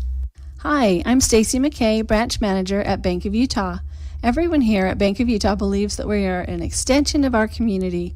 Not only do we craft banking solutions to help families and businesses in our area, we boost the community by proudly supporting local organizations like Wasatch High School. Because when our communities thrive, we all thrive. Come see me at our Heber branch and experience community banking at its best. Bank of Utah is an equal housing lender, member FDIC. 5, 4, 3, 2, 1. KTMP Heber City and live sports coverage with Ty and Ty. Top of the fourth inning brought to you by Country Gardens and Nursery. The only one-stop shop for everything garden and yard related in Heber Valley. Stop on in for their indoor plant shop and sale going on here this month, Tyler. Awesome nursery, and they keep expanding it. It keeps getting bigger and bigger. Great products. They'll help you get figured out what will work best in your yard in this climate. Go stop on by today, Country Gardens and Nursery. Leading off for the Red Devils here in the top of the fourth will be 8-9-1. R.J. Briggs, Wilcox, and then back to the top of the order with Trent Ash. This one's going to be swung on, elevated to right field. Tragan's got a long ways to go. He's not going to get to it, but it will land foul. 1 strike here to Briggs. I got so caught up watching Cole run from second to third, I didn't record that in the book here. What was that put out? Who did Third Hafen hit it to? Third base just caught it and ran over? Just touched the bag. All right. I got a little lost in that one. Excuse me. Blake Sweat still on the mound for the Wasps, giving up 3 runs through 3 innings. Goes with the curveball. That one's in there for strike 2. Nice curveball there. Gets the inside corner. Moves count 0-2. 3-3. Wasatch has been able to battle back here in this one, Tyler. Fastball hit to Chet. Chet fields it clean, takes his time, throws across the diamond and doesn't make the throw. Error by the third baseman, and Springville has the number 8 hitter on. Those are the ones that will come back to bite you, Ty. The bottom of the lineup. You want to get through the bottom of the lineup and not give any base runners to the top of this lineup. We'll see if Wasatch pays for that one. Going to bring up Trek Wilcox, the third baseman, grounded out to Chet in the top of the second inning. Led off the inning with the ground out. Wasatch had ground out to the shortstop, ground out to the third baseman, ground out to the shortstop in each of the first 3 innings. Another chance here from Chet. He's going to bobble it. Still has a little bit of time. Not going to be able to make the throw. So back-to-back errors, and Springville gets 8 and 9 on. And we'll move now to the top of the order. That's been very good for this Springville team. Well, Chet can't get his head down too much, Tyler. He's been so good over there all year long on the left side of the field. Sometimes mistakes just happen, Tyler. 2 in a row. You don't want to get your head down too much because the ball's probably going to find you sooner than later here. Trent Ash grounded out to the shortstop and walked in his 2 at-bats. Blake's going to miss it. It's going to get away from Hafen. Hafen's going to try to throw it out at third. Not in time. Both runners will go to second and third. And right now, the top of the fourth is just mistakes by this Wasatch team. Back-to-back errors at third base, and then that was a pretty good pitch that gets away from Hafen. And Wasatch is in trouble with runners on second and third, nobody away. Yeah, that certainly, Tyler, has a pass ball feel to it. They gave that free bag. So you're looking at freebie after freebie after freebie right here if you're Wasatch with 1, 2, 3 coming up. In fact, in the Dairy King pregame show, this was the key to the game, Tyler. We talked about how really 1, 2, 3, 4 are the ones that can hurt you for Springville, and so how you want to avoid having problems is you just don't put runners on before them. Well, now Wasatch has 2 straight runners on due to error to start off this inning, and you've got 1, 2, 3, 4 coming up. This is a problem for Wasatch. Wasatch is going to bring the infield in. Blake's going to miss again, so 2-0 the count. All the infield playing in on the grass. Infield today, Cole Zimmerman at first, Gutierrez at second, Bucad at short, and Wilson at third. The 2-0 goes with the off speed. He's able to land at 2-1 the count. Ty, what do you think here? You know, traditionally, you bring up the infield cutoff on the grass. I feel like they need to be that far up with the turf. No. The turf, the ball comes a lot faster, right? And I think you can actually get away with playing back a few more steps if you're up the middle, covering a little bit more ground and keeping that ball in front. And what that does is that can protect the runner on second from scoring on a ball that gets through as well. Another pass ball, and the run will come in. And so Springville retakes the lead at 4-3. It's also a base on balls, so still nobody away. 1 run in, runners on the corners. For the best hitter on this team, 15 RBIs on the year, 17 extra base hits for Junior Luaki. Best hitter on this team and one of the best hitters in the state, 1 through 6A, Tyler. 622 batting average coming into this game for Junior. Junior's also his class in school, Tyler, and he's going up to Oregon University to play ball after his high school career is over. Another miss moves the count to 1-0. Still nobody away. Wasatch had a good answer inning in the bottom of the third to tie this game up, but Springville now threatening to have a big inning here. 1 run already in, runners on the corners, nobody away. 0-1 the count. Hafen's going to take some time to call out the first and third defense. Gage Sciess is getting loose in the bullpen for the Wasps. Blake comes set, delivers the 1-0, gets the outside corner for strike 1. Nice pitch there from Blake. 1-1 now the count. Give a shout out to some softball Wasp on campus, Ty. Kendall Purdy, we've talked about her quite a bit, and rightfully so. 677 batting average for the freshman at Salt Lake Community College. 11 stolen bases, 11 RBIs. She's not even starting, Ty, for the Bruins. Only has 4 starts on the year. What else do you have to do to crack into the lineup? This one's going to be elevated to right center field. Tragan Shaw is floating over. He'll make the play. Runner at third is going to try to tag and score. He'll score easily. That ball was deep enough, so 2 runs are in, 1 away, and a runner on first for Springville.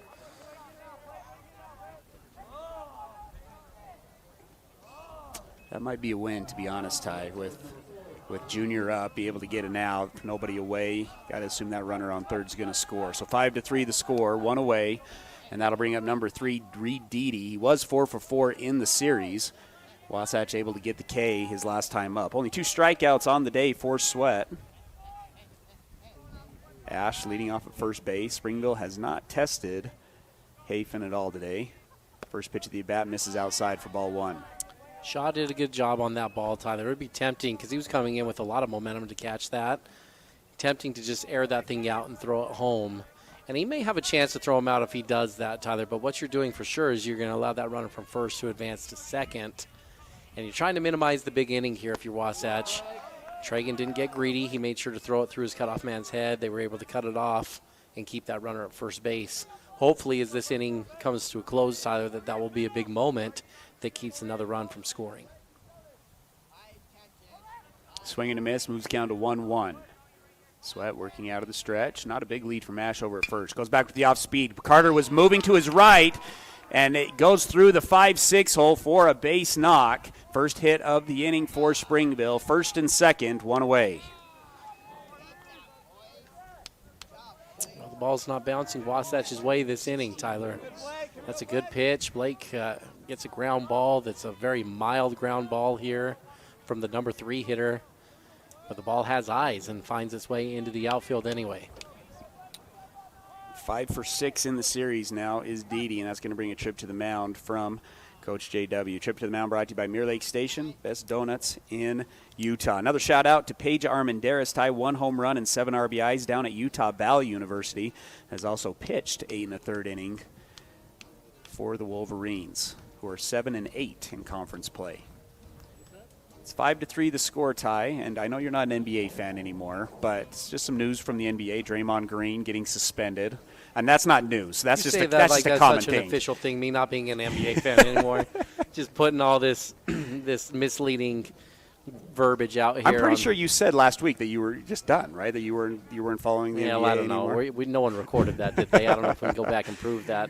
There's been some moments of disgust. Not a big fan of the Jazz blowing up their team, and you have all these other superstars in the playoff that were on the Jazz. Who are going to get beat out in the first round of the playoffs. So if you want to keep going that route. I know what you're doing, and I'm not going to take the bait over here. Well, here's my question. Draymond Green is by far the villain of the NBA right now, right? Is he? Stomping on the chest on the of Grizzlies people. Is probably a worse villain So than that. I saw a good quote today. I'm pretty sure it was J.J. Redick who said that Dylan Brooks is diet Draymond. So not quite Draymond, just close to being Draymond. But my question is Ty, as you think back at baseball history, what are some good baseball villains? So Draymond, Dennis Rodman, Bill Laimbeer, those types of guys. Are there any good baseball villains that come to mind? Oh, that's a good one. I need to think about for a minute here, Tyler. There's swing and a miss good here baseball too. Villains. You know, recency ones. I think they'd have you paint Bryce Harper a little bit as a villain. I remember when Harper came into the league, people didn't like his swagger. Yeah, and kind of went with him. Tatis, I think people have kind of turned on him a little bit. Manny Machado, right? Oh, Machado for sure. You remember Manny Ramirez? Manny Ramirez. I was kind of combining both of those guys. Manny Ramirez came to mind. Would you consider John Rocker a villain, Ty, back in the day for the Braves? No, I would just consider him a psychopath is what I would consider John Rocker. So there's a difference between psychopath There's and people villain. you don't want to meet in an alley. That's probably one of them. John Rocker was a crazy man. 1-1 the count here to Thorpe. Runners on first and second, 1 away. Wasatch trails 5-3. He's your ideal closer, though, isn't he? I mean, who wants to step in to the box with John Rocker on the mound?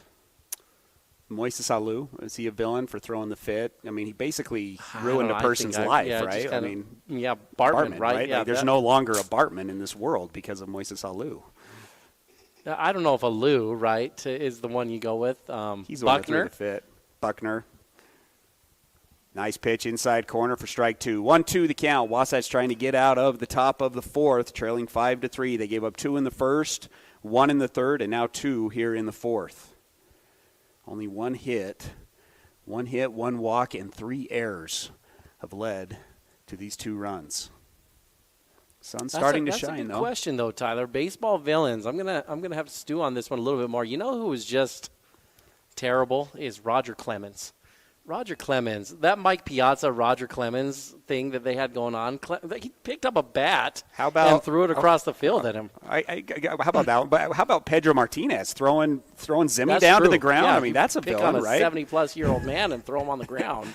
Do you remember what Zimmerman said about that, Ty?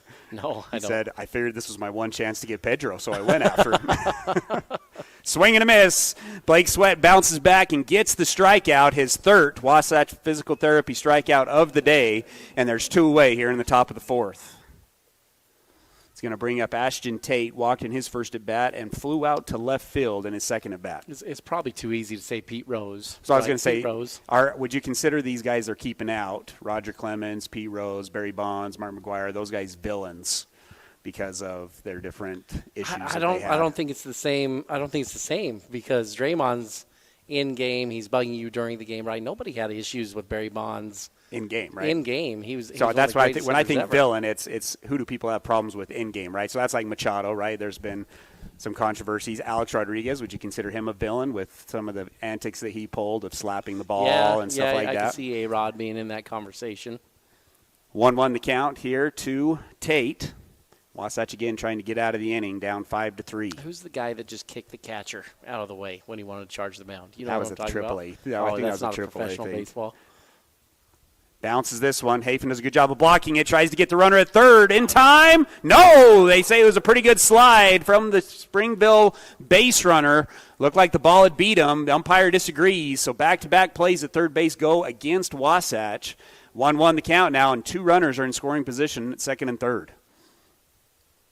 Big at bat here for Tate. See if Wasatch can minimize the big inning. Have already given up the crooked number of 2. Tate hitting on the left-hand side.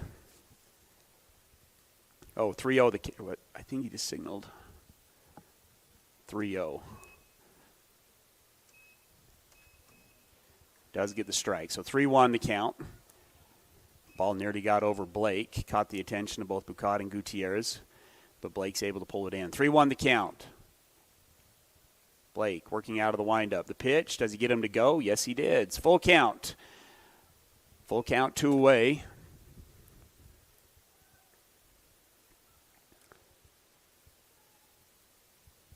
Blake back into the windup. The payoff pitch. Gets him swinging, and Blake gets out of the inning. 5-3 the score, but the damage is done. Springville scores 2 on 1 hit, 3 errors, and they leave 2 on base. It's 5-3 as we go into the bottom of the 4th. Well, folks, spring is near, but have no fear. Country Gardens and Nursery is here for your everyday garden supplies, decor, and more.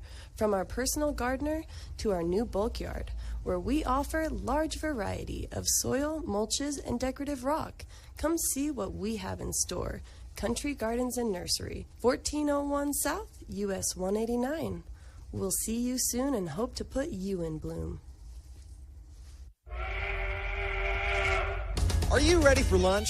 The Dairy King, home of the train, is serving the best food with friends and family in the Valley, and they're the winner of Best of State for 18 years. They've recently been officially named Best of Utah for their milkshakes, and you've just got to try their delicious train burger with an Oreo shake. They also have those yummy salads that just hit the spot.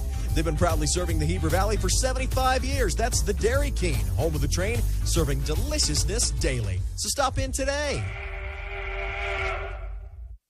And now, back to the action. Wasatch High School Sports on 94.5 The Peak.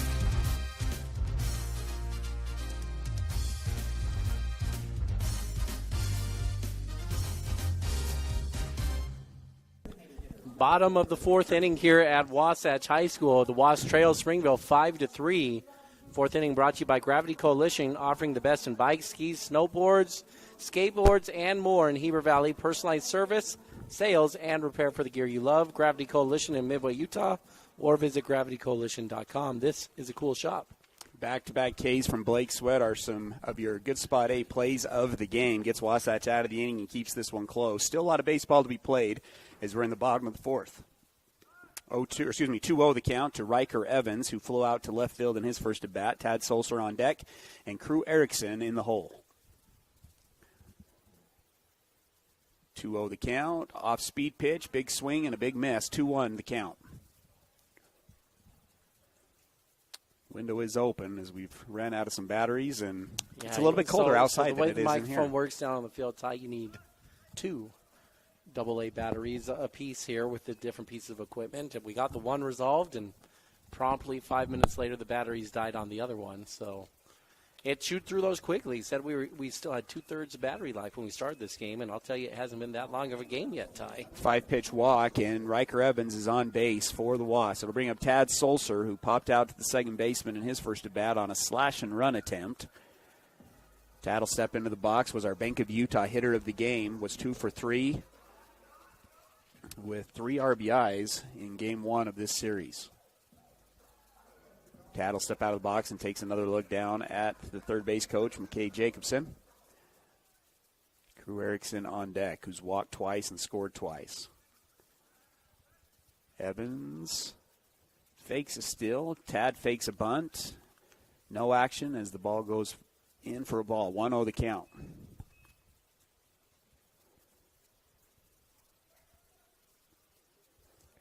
I'm stewing over that villains of baseball question, Tyler. I think that's a good one. You remember A.J. Brzezinski as a catcher? Yeah. I think a lot of people had problems with Brzezinski. What about Yadier Molina? He likes to chirp a little bit. Yadi's just one of the greats all time. I'm going to give him a free pass because he's the best catcher who's ever lived. Strike one.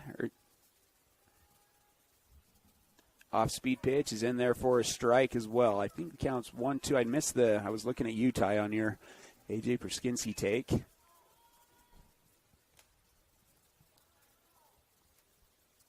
Evans takes a decent lead over at first base. The pitch doesn't get him to chase. That one's low. Another ball. Moves the count to 2-2.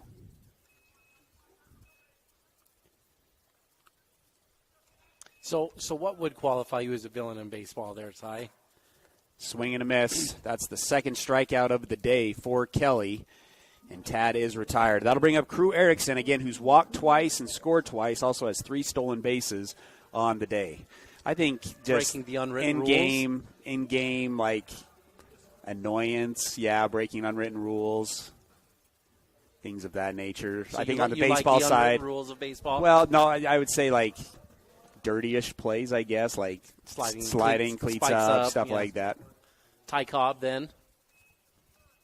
Don't we give him a pass because we kind of share his name? Like, isn't that like the rule? Like, I don't know, Ty. I've ball one to Crew Erickson. I'm not sure Ty's that reliable of a name here with a person like yourself. 1-0 the count to Crew Erickson. Wasatch still with Riker Evans on first base. This one goes inside for ball 2. So follow-up question to that, Ty. Which of those, we wouldn't consider them villains. Got a great picture I pulled up here of Ty Cobb right now. Just airborne, cleats right into the belly of the catcher. MMA kick there. That looks a little dirty. I think he might qualify as a villain based on that picture I'm seeing. 2-0, now makes the count 2-1. You know, Ty Cobb was not invited to the Field of Dreams because none of them could stand him during their life. Remember that line from that movie? That's right. I think that's a very, very good take there on Ty Cobb. 2-1 the count. Goes off speed again, misses again. A lot of off-speed pitches here in the bottom of the 4th. So it's like bat flipping, watching a home run, arrogance like that. That's what makes you a villain here, Tyler. Like, would you put Crew Erickson? He got thrown out for a bat flip that actually wasn't a bat flip at all for Wasatch. Is he now a villain because he got thrown out? Swung on, ground ball to the third baseman, fields it clean, throws it across the diamond in time. So 2 away now here in the bottom of the 4th, and that'll bring up Tragan Shaw with a runner on second. That does advance Riker Evans to second base.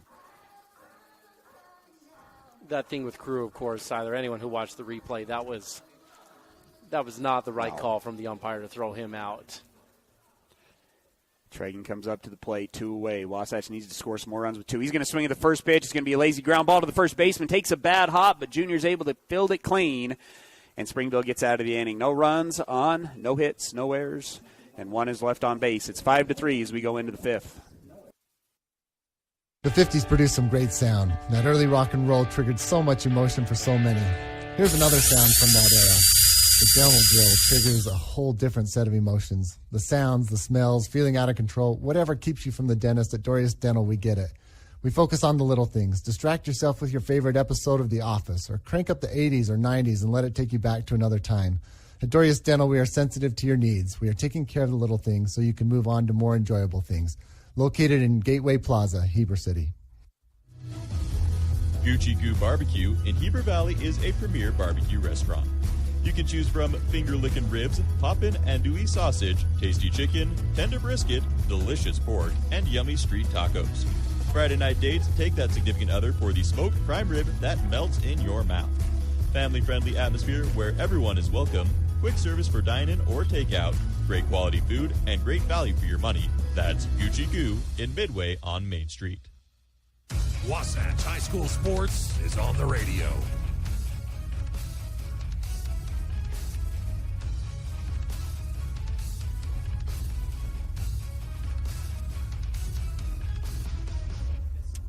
Top of the 5th inning, brought to you by Guild Mortgage. Tom Stone at Guild Mortgage and his team will help you find the perfect mortgage that fits your situation. It will be painless and easy. That's Tom Stone at Guild Mortgage. Down to 9 outs left in this ball game as we go into the 5th inning. Wasatch trails 5-3. Springville doing a good job of answering after getting 10 run to 11-1 in game 1 of this series. Wasatch is going to turn to Gage Sciess on the mound. Sciess on the year, 9 innings pitched, a 7.78 ERA. He's also 0-2. This one's going to be swung on, a fastball through the 5-6 hole for a single. That was the center fielder, Hunter Pereiro. That's his second hit of the day. He also scored in his last at bat. He's reached base all 3 times. He's been hit by pitch, a single, and a single. That's going to bring up the designated hitter, Ryan Conrad, who's also reached base both times. He walked in his first at bat and singled and had an RBI in his second. Conrad hitting from the left-hand side. Gage will come set. Delivers. Misses outside for ball 1.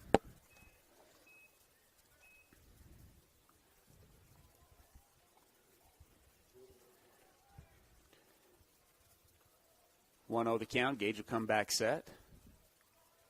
Delivers. Goes with the off speed, gets the outside corner on the backdoor curveball, moves count to 1-1. One of our loyal listeners, Clint Kelly, I need to give a shout out as we had numerous conversations with him over Aaron Judge and Shohei Ohtani for MVP conversations. Aaron Judge robbing Shohei a couple of times yesterday. And I was thinking, Ty, and I'm curious what your opinion is on this. The 1-1 is going to be a ground ball to the 5-6 hole. Chet's going to field it clean, flip it over to Gutierrez at second. Throw not in time to first, but he does get the leadoff guy. So a fielder's choice ground out there by Conrad, and Wasatch has one away. Not too often you see third baseman flip a ball to second base for the double play opportunity, Tyler. But that's the kind of range that Chet had there. It was a high hopper. Chet came across the middle and got it. He was probably about 25 feet away from the bag still. When he flipped it over, he probably could have gave it a little bit more of a firm toss. But he had a lot of range to go over and get that ball. They're going to pinch run here for Conrad, who's the designated hitter. R.J. Briggs will be the hitter. He reached on an error in his last at-bat, struck out looking in his first. Pinch runner will be number 7, Trey Richens. So, Ty, my question is what's the best defensive play in baseball? Robbing a home run, throwing out a guy at second base, diving, catching the outfield? It's an easy one for me. There is nothing more pretty than a 5-4-3 triple play. That's as good as it gets. A 5-4-3 triple play. Ground ball to the third baseman, steps on his bag, fires a laser to the second baseman, touches his bag, and then over to first for a triple play. That's my favorite. What about you? I guess maybe my position, but I love the deep in the hole shortstop jump throw, Derek Jeter type. Throw. Yeah. I would go to that probably. Now, there's a certain type of robbing a home run. 0-1 pitch is going to be fouled off down the line. So 0-2 the count here at R.J. Briggs. That's hard to beat, and I guess I'll explain it like the Ichiro Spider-Man when he went up the wall and just scaled the wall completely and robbed the home run. That's a whole different kind of level of robbery than what Aaron Judge did to Ohtani last night. Swing and a miss. First strikeout of the game for Gage Sciess, brought to you by Physical at the Fit Stop. That's going to be strikeout number 5 for the Wasatch pitching staff today. 2 away, and that's going to bring us up to Chet Wilcox, the number 9 hitter, who also reached on an error and scored in the last inning. There's just so many beautiful parts of the baseball game, though, Tyler. When you talk about what's just pretty baseball, we're going to have a throwing error. Pickoff move goes all the way to right field. Runner is going to go from first to third, and is going to be safe. That ball nearly gets away from the third baseman as well. So what once was 2 outs with a runner on first now is 2 outs with a runner on third base, and Springville has a chance to add to this 2-run lead. But to finish my thought there, when you get a pitcher on the mound, think Jackson Bolander, when he would be working with really good rhythm and pace. Every 7 to 8 seconds he's throwing a pitch, and he's working inside, outside, up, down. That's hard to beat too, Tyler. That's really, really pretty baseball when you get a pitcher just working with good rhythm and good pace. It's hard to beat that. This one's going to miss low. First pitch to Wilcox, who's playing third base today. Did not get the start yesterday. Or, excuse me, looking at the wrong line there. Did play yesterday, 0 for 3 with a couple of Ks. Misses twice. That's going to move the count to 2-0 with the leadoff hitter, Ash, on deck. Turned into a nice day. Winds died down. Flag out in left field is not blowing too much anymore. Sun is out as well. 2-0. Does he get the outside corner? Nope, misses. 3-0 now the count. These are a lot of good questions that you posed here. Just have me stewing about the game of baseball. Is there a play that you just think is the best defensive play in the history of the game that comes to mind easily? Like the Ozzie Smith bare hand when on the bad hop, something like that? Yeah, Willie Mays, that diving, like straight back play that he made comes to mind. 3-1 the count. You want to know, and this is going to sound blasphemous, Ty. 3-2 now the count after back-to-back strikes. I think the Jeter getting Jeremy Giambi at home play is overrated. Like, the one where he cuts off the throw. Yeah, I think that's an overrated play that people love to. That he's out of position? Yeah. The payoff pitch. Gets him with the outdoor curveball. No, he misses high, and that's going to bring us to the top of the order with runners on the corners. Gage wanted that one. I think he thought he had that spot, Tyler. Pretty good pitch. Runners on the corners now, 2 away, but it moves us to the top of the order where Trent Ash is grounded out of the shortstop, walk. Hafen will take some time to give the first and third defense. Gage tried to get him with the backdoor curveball, and it just was a little bit too high. The umpire did not like it. Some of the throws that Bo Jackson made from the outfield have to be up there in that conversation, too. Ichiro, I think, right in there as well. The way he threw out guys at third base from right field, love that. Curveball is going to be a ground ball to Bucad. Bucad builds it clean, steps on the bag, and Wasatch gets out of the inning. No runs on 1 hit, no errors, and 2 are left on base. It's 5-3, and we'll keep it here for the 5th inning stretch, brought to you by Guild Mortgage. And I'm going to throw it over to you, Ty, for the Gordon Law Group scoring summary. Ty, I've been wanting to take the right angle that tells the story of the game in this Guild Mortgage update, and so I'm going to go about it in a little bit more of a unique way. I'll give you the quick scoring breakdown. Both teams scored in the first inning. Springville got 2 runs, Wasatch got 1. And Springville had a 2-1 lead. Into the third inning, there was still that same score. Springville tacked another one on the board to take a 3-1 lead. But Wasatch tied it up in the bottom of the third as well with a couple big hits from Chet Wilson and Cole Zimmerman that drove in RBIs each in that inning.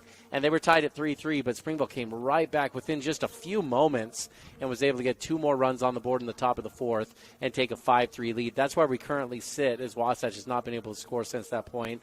Springville also has gone scoreless since that point. But taking a closer look at it, Wasatch has capitalized on a couple walks. Crew Erickson scoring a couple times on walks, Tyler.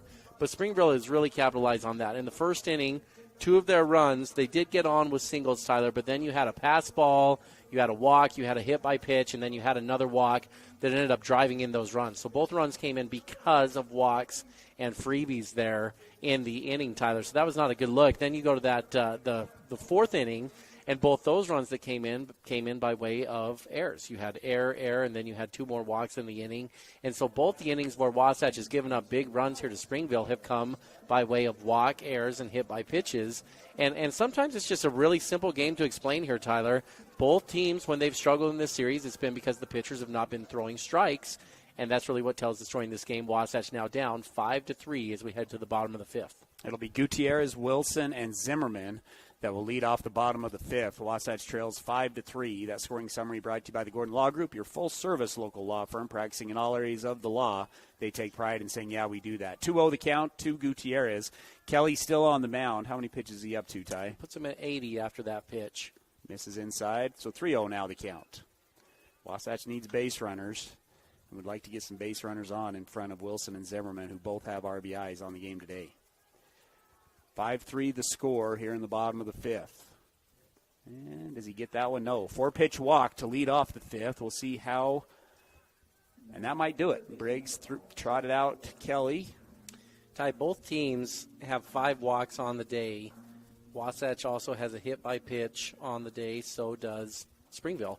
So in total, you've got 6 free passes from the pitchers in 4 innings plus pitched between the two teams. Wasatch with a 59% strike throwing percentage, which is less than ideal, but it's also not that far off, Tyler. You want your pitchers to really be 65% or higher in high school baseball, and that's where Wasatch is at, just below that right now. As far as Springville goes, they're a little bit closer to that number as well, Tyler. They've thrown 44 total strikes out of now 82 pitches that have happened here on the day. And so both teams struggling to get over that 60% mark when it comes to throwing strikes here in this game today.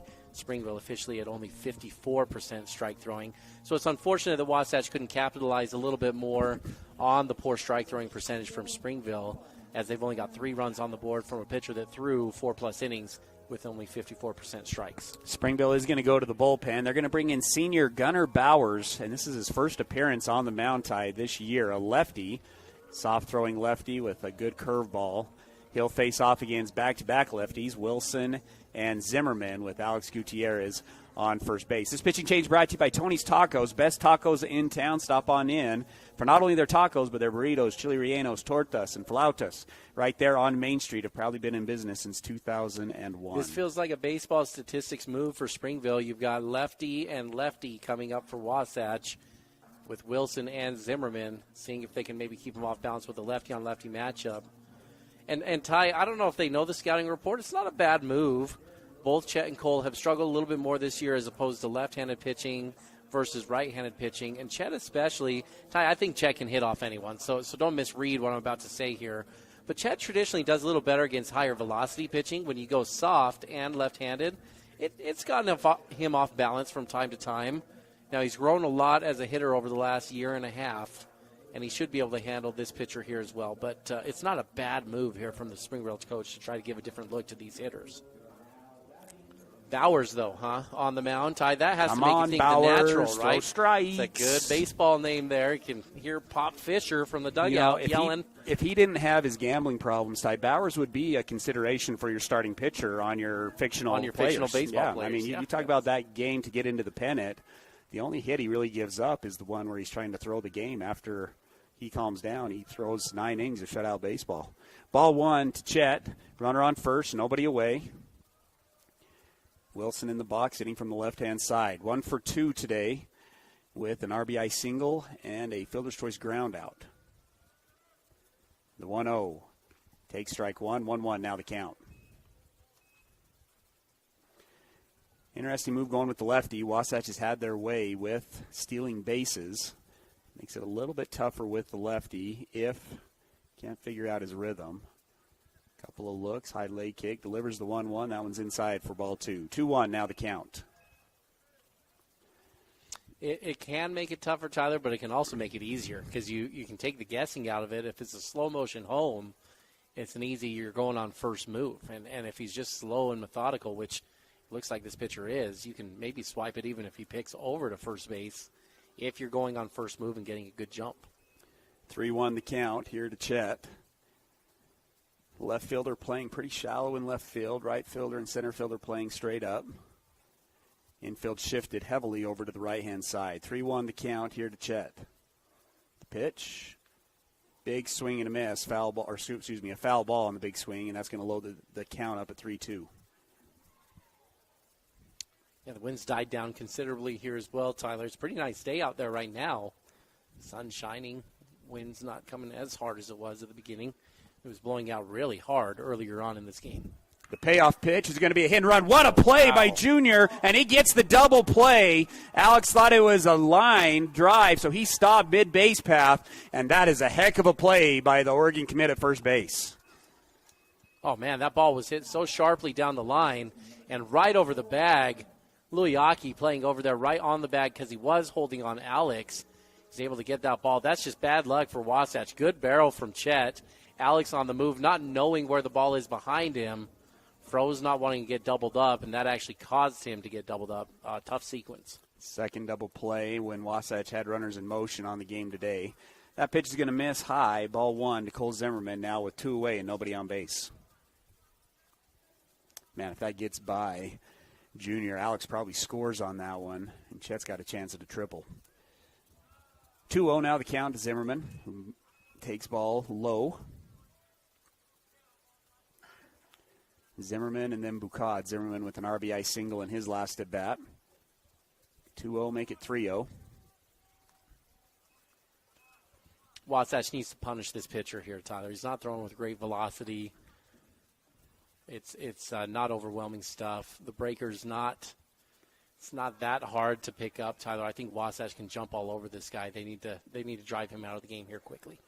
3-1 the count. It'll be interesting to see if Coach Briggs decides to stay with Bowers or if he goes to someone else. This 3-1 pitch is going to be fouled down the first base side. Full count.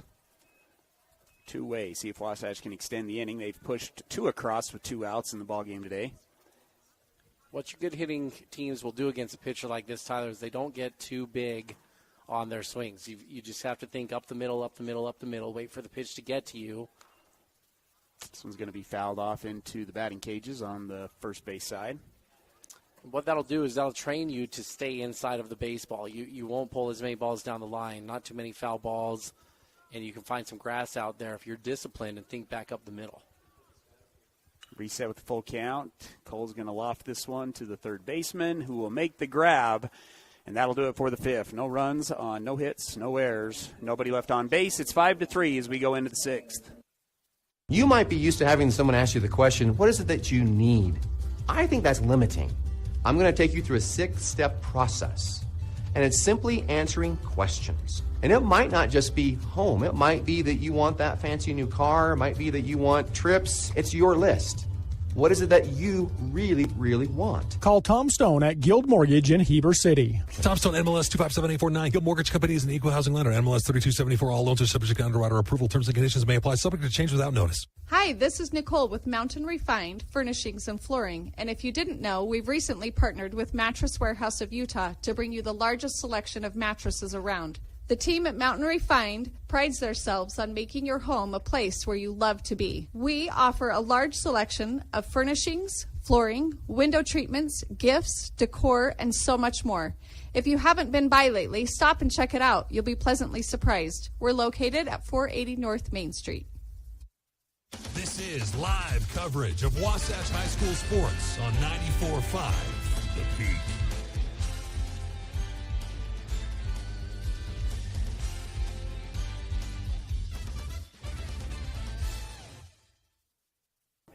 Top of the 6th inning here at Wasatch High School. Wasatch and Springville in action. The Wasps trail 5-3 against the Red Devils. 6th inning action brought to you by Gucci Goo Barbecue. Had Gucci Goo for lunch today, Tyler, and I am happy to report it is as fantastic as ever. I got the Gucci Scoops there today, and I would highly recommend the Gucci Scoops. I'll put the Frito Scoops down there for you and then load it up with everything wonderful in this world. I got the brisket. They'll throw all kinds of barbecue sauce, cheese, sour cream, peppers, jalapenos. It's really good stuff over there. And I, like the Gucci Goo customers that were quoted here, say the barbecue is really super, super good. It's pretty amazing. And you end up eating more than you think you're going to eat there because the food is so good. We appreciate Gucci Goo. They're proud support of Wasatch High School Athletics. Junior Luwaki will be up to the plate to lead off the top of the 6th with Wasatch trailing 5-3. He's 1 for 3 on the day, but does have a sacrifice fly RBI. 1 for 2 with the sacrifice fly RBI. And he's made the play of the game, Tyler. That play game. he just made is a game changer. If you don't make that play, that ball down the line you talk about, Gutierrez probably scores. Chet's probably rolling into third with a stand-up triple. And nobody out. And Wasatch is on their way to a big inning. That defensive play he made can't be understated, or shouldn't be understated, Tyler, of how big a moment that was in this game. The 1-2 is going to be fouled off down the first base side, and I think that broke the bat, Ty. We got a broken bat foul ball. Junior's going to throw his bat over, and he's going to get a new one. So 1-2 the count. Here to the leadoff guy in the top of the 6th. It'll be Luwaki, Deedy, and Thorpe to lead it off for the Red Devils. Give us a chance to give you an update on the RPI and the Region 9 standings for Region 9. Gage working out of the windup, and we have a timeout. Salem Hills currently in first at 4-0. Maple Mountain is 6-1. Spanish Fork 2-2. Provo 3-4. Wasatch 2-5, and Springville 1-6. How about that? Gage Sheesh with the physical at the pit stop strikeout. Second strikeout of the game for Sheesh, and he puts Luake on the bench with a high heat. Salem Hills is currently number 1 in the RPI standings. Maple Mountain number 8. Spanish Fork number 23. Provo number 15, Wasatch 21, and Springville 26. It'll bring up Dede, 5 for 6 in the series. He'll take strike one. Singled to the 5-6 hole in his last at bat and singled up the middle in his first. Some notable scores tie from this week's Region 9 standings. Check swing. Did he go? Oh, he did. You disagree with that, Tyler. You disagree with that, I can tell. I disagree with that completely. That is an easy check swing strike. 1-1 the count to Dede. Maple Mountain beat Spanish Fork 9-1 on Tuesday. Salem Hills blanked Provo 7-0. Probably a little makeup call there. That pitch looked to be a little out, but it's strike 2. So 1-2 the count. And then Wasatch beat Springville 11-1. Gage working quickly. He's got the 1-2 count already with the strikeout in the inning. The 1-2 pitch. And that's going to be an off speed that goes way over the head of everybody to the backstop. 2-2 now the count. Other scores from around the state from Tuesday: Ty Jordan beat Lehigh, and listen to this one. Lehigh scored 5 runs in the 7th, in the top of the 7th, and then Jordan scored 6 in the bottom of the 7th to walk it off. So going into defending champ in Lehigh against one of the favorites this year in Jordan. So 3-3 going into the 7th. Lehigh puts up 5, and Jordan says anything you can do, we can do better, and puts up 6 and wins the game 9-8. Sounds like what the state tournament was last year, Tyler, between all those teams that made deep runs, whether it be Lehigh, Salem, Olympus, Wasatch, Jordan. All those teams had moments like that in the state tournament. Second strikeout of the inning, a swing and a miss, back-to-back swings and misses. Gage Sheesh looking good on the mound with the fastball. Another highlight of a couple of top 10 RPI teams. Ty Murray got the win over Olympus 9-6 on Tuesday. Strike one here to Brooks Thorpe. 1 for 0 for 3 on the day. Lined out to the first baseman, ground out to the shortstop, and struck out in his last at bat. Goes back with the fastball. Nice piece of hitting there from Thorpe as he's going to go the opposite way. And Wasatch continues. Wasatch has not had a 1-2-3 inning this game, as that's a single with 2-away. Yeah, not getting a 1-2-3 inning is going to spend your pitching a little bit more, Ty. Just looking at the pitch count in the 6th inning, Gage Sheesh now at 27 pitches. And that's a big deal because you'd like to have him available tomorrow to be able to come back and play if you can. But right now it's not looking like Wasatch will have him available unless he can get out of this inning, probably on this batter, Tyler, and then you're going to go with a different guy to close it out in the 7th. Those are your options here. But Gage has to find a way to get 4 outs in 7 pitches here if he wants to be able to play tomorrow and close this game down. Ball one, it's going to be Ashton Tate will come up to the plate. He's 0 for 3 today as well. 0 for 2 today with a walk. Playing left field for the Red Devils. He'll take ball one. And another miss. Moves the count to 2-0. The Deseret News rankings tie has Jordan at number 1, Olympus at number 2, Timpanogos at number 3, Lehigh at number 4, and Maple Mountain comes in at number 5. Well, that Maple Mountain team found some magic last year in the state tournament, didn't they? They followed it up this year. This one's going to be roped to left center field. Wasatch isn't going to be able to get to this one. Runner's going to trail bobble in the outfield. Runner's going to try to score from first. Whittison rounds third. The throw home. Is it in time? Yes, it is! They get him at home, and Whittison is not happy, and frankly, I don't blame him. The tag was on the hip or the legs. I got him on the foot, I think. I thought he got him on the hip as well, or on the foot as well. I think it was the right call. And Ty, this is an impossible thing. It's hard to see. You can't see two things at one time here. But I really did think his foot was kind of flaring up before he got the hands across. Either way, it's a great play by Hafen, Tyler. That ball bouncing in low.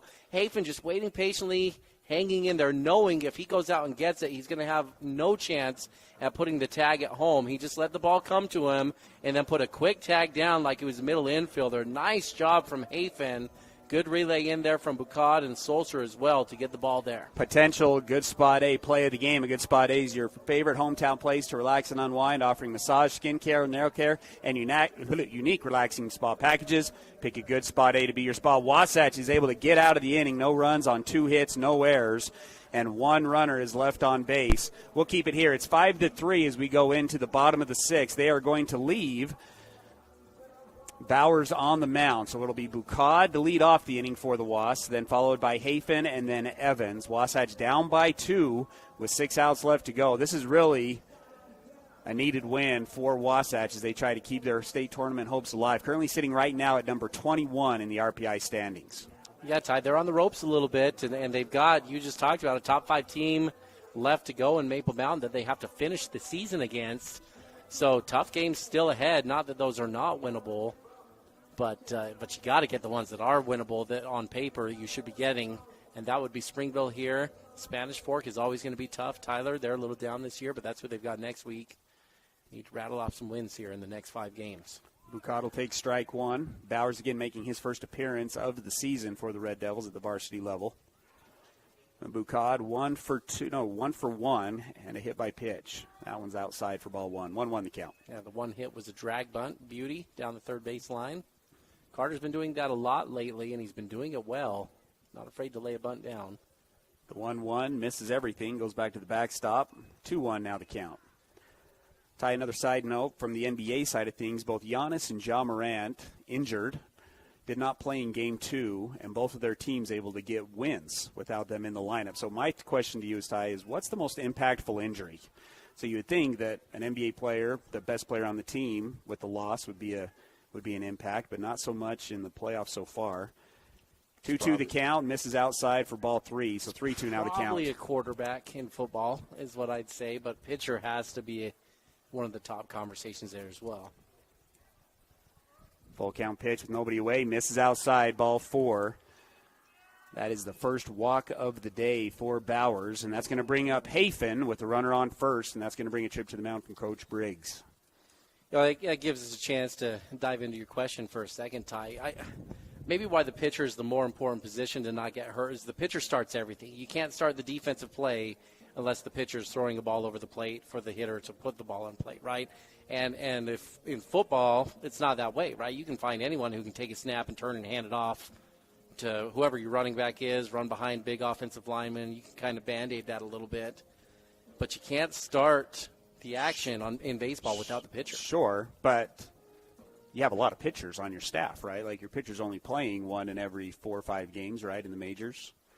So is that much of an impact to lose a starting pitcher? Well, when you get to the majors, that's a good point, where you've got a staff of 5. But I do think high school level, you're probably right. Oh, you don't have that many starters at the. Don't you say this is a totally different Springville team if Easton Barrett is not injured? You right, bet. You put a lefty on the mound that averages 14 strikeouts a game plus. Yep. Yeah, that's going to be a much better team. Pickoff move, not in time. Again, it's Hafen at the plate. Wasatch with the leadoff walk, trailing by 2. So Hafen represents the tying run here in the bottom of the 6th. They are going to leave Bowers on the mound.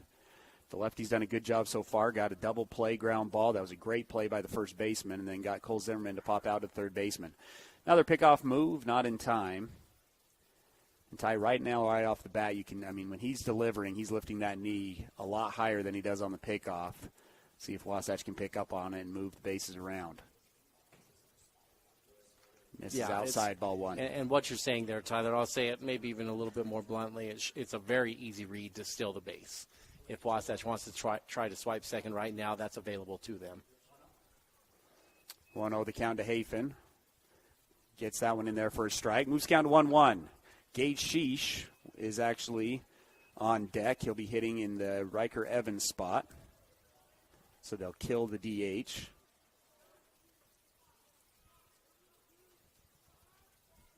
The 1-1 pickoff move, not in time. And we'll reset at 1-1. 2 runs in the first, 1 run in the third, 2 runs in the fourth. Or where we at with Springville. Wasatch with 1 run in the first and 2 runs in the third. 5-3 the score. Delivery home. Swung on. It's a ground ball to the second baseman. Second baseman flips it to the shortstop. Shortstop to first. Double play. 4-6-3 double play. And once again, a once promising inning is diminished, and Wasatch is going to have to do it with 2 outs and nobody on base.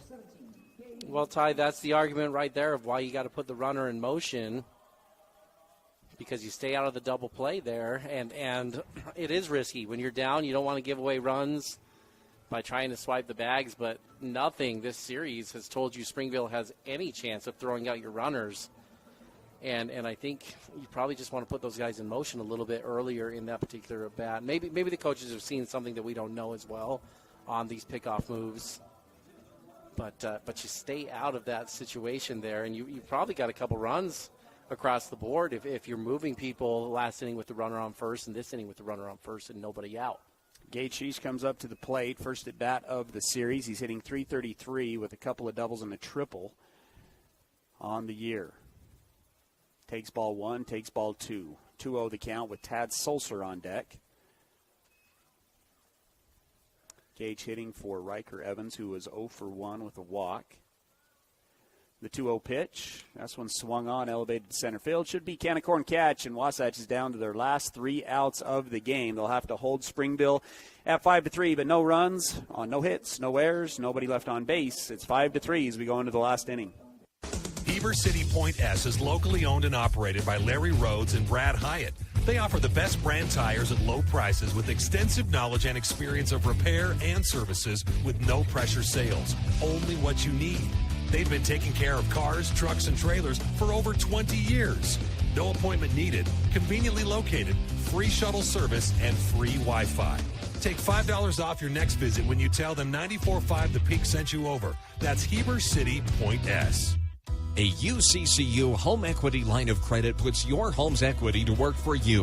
Finish your basement or yard and raise your home's value. Pay off higher interest, help with college or weddings. It's peace of mind knowing that you have a low-rate line of credit ready for whatever, whenever. UCCU will also provide you with a home equity Visa card, giving you instant access to your equity.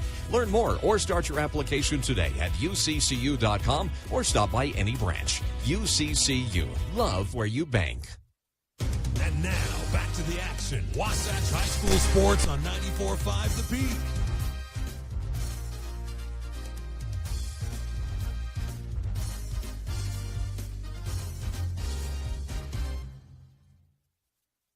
Seventh inning action brought to you by Mirror Lake Station. Voted best donuts in Utah. Mirror Lake Station is your stop for gas, groceries, and goodies.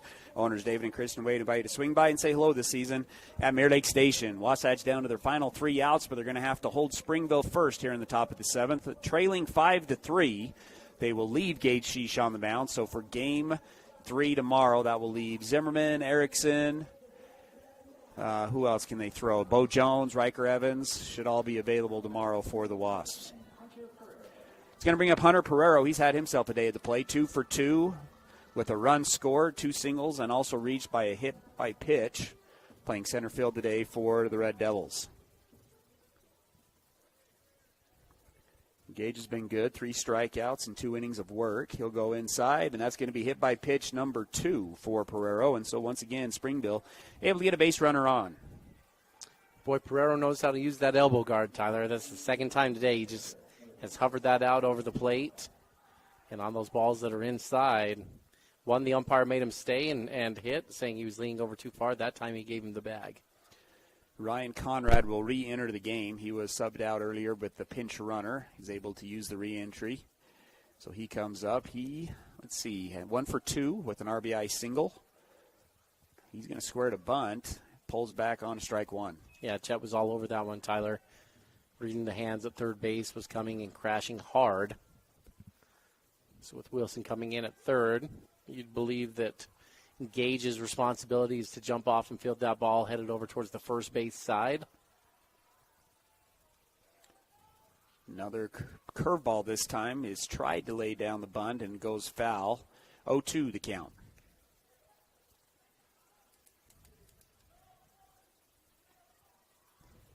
Big news coming out of the major leagues as well, Ty, as the A's, it appears, is set to buy some property in Las Vegas to move their franchise from Oakland down to Las Vegas.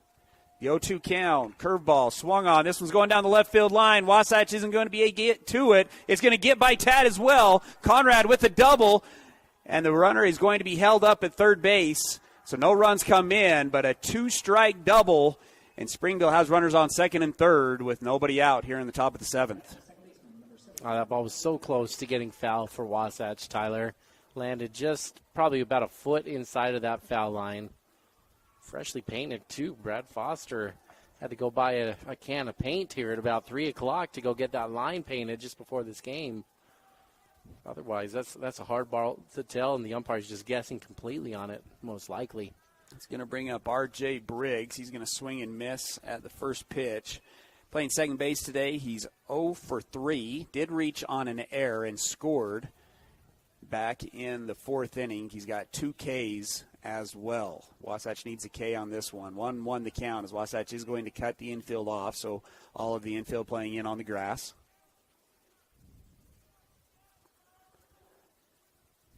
Bottom of the lineup's been good for Springville in the game today, Ty. We talked a lot about the top of the lineup. It's been the bottom of the lineup that's been good for Springville today.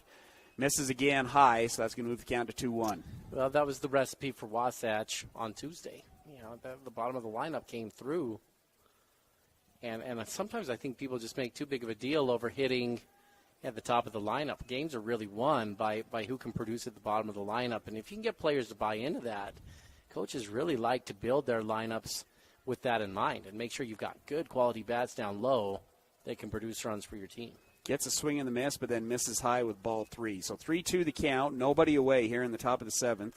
Wasatch trying to hold on to, only being down 2 runs. Gets the outside. No, doesn't get the outside corner. He was pretty close. He looked like he was stepping back to ring him up, didn't he, the umpire? That's what I thought. Had that body language. Second freebie of the inning. So a hit by pitch, a double, and a walk, and the bases are loaded. And that's going to bring up the number 9 hitter, Chet Wilson. Grounded out to the third baseman, reached on an error by the third baseman, and then walked in his 3 at-bats today. This one's going to go at his head. And he'd like to see the number 3 hitter go ahead and take that one off the old noggin and bring in a run. Yeah, that's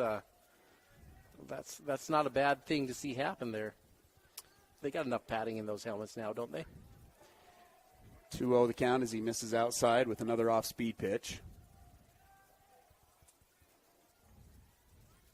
2-0 the count. Nobody away. Springville looking to blow this thing open, already leading by 2. Fastball too far inside. 3-0 the count. Well, you're willing to bet your house that the take sign's on here on this one, Tyler. 9 hitter, bases loaded, 3-0. There it is. Gage does get the strikes. That moves count to 3-1. Wasatch could use a ground ball, home to first double play right here. 3-1 the count. Gage back in the windup. The pitch misses. Ball 4, and that's going to bring in a run. That's the second run that's been brought in due to a walk. And Springville, just like that, takes the 6-3 lead.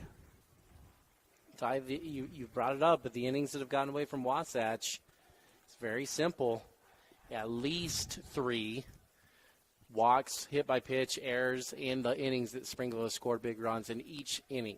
So the first inning, they were able to get a couple walks. 3 walks in the first inning. In the first inning, and a pass ball. So you had 4 potential issues there with that.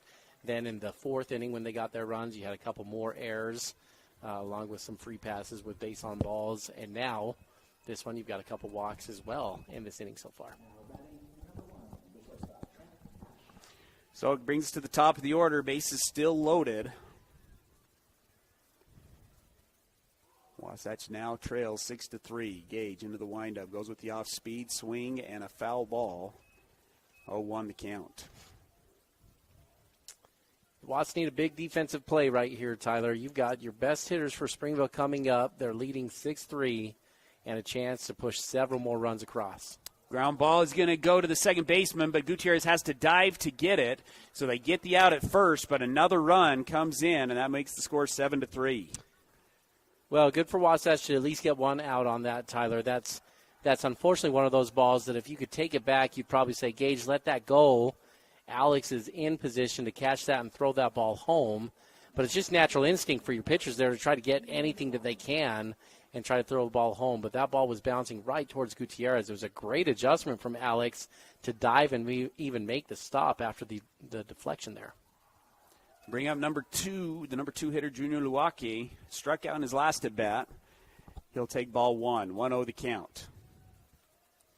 Gage working out of the windup. Again, the infield playing in. He's going to swing at this one. It's a rope to Crew, and Crew's going to get beat. Ty, it's going to get over his head. Junior off and running. 2 runs will come in, and Luake is in for a double, a 2 RBI double. And Wasatch is now down 9-3 as Springville has blown this thing open with a 6-run lead. Well, I think that ball right there is the hardest ball to read defensively, Tyler. Center fielder doesn't have the luxury of the angle on that ball to try to read the trajectory, and you're just not used to seeing high school hitters that can hit it on a frozen rope to the base of the center field fence. So Crew didn't get a good read on that one at all. The ball was well into the outfield before he turned and started stepping back at that one. But it's a really challenging read for him on that ball because of how hard it was hit.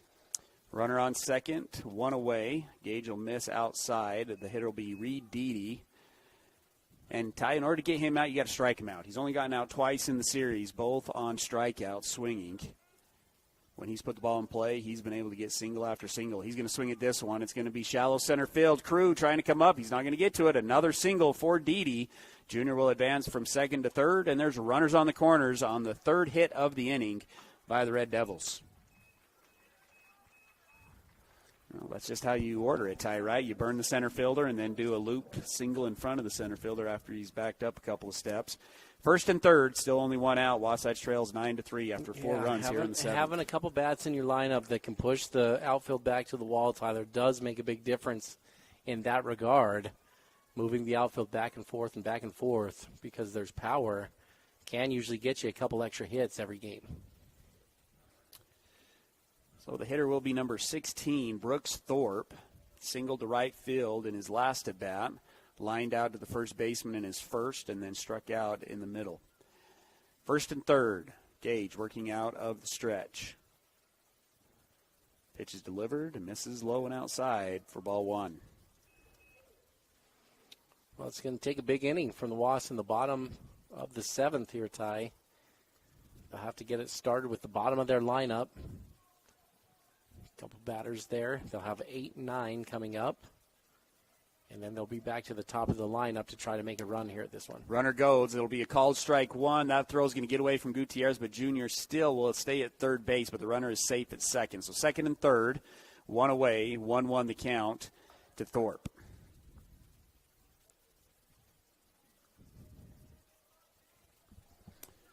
Thorpe hitting in the cleanup spot. Did not play yesterday for the Red Devils. Does have a hit today. Wasatch will cut the infield off again. The 1-1 gets the outside corner for strike 2.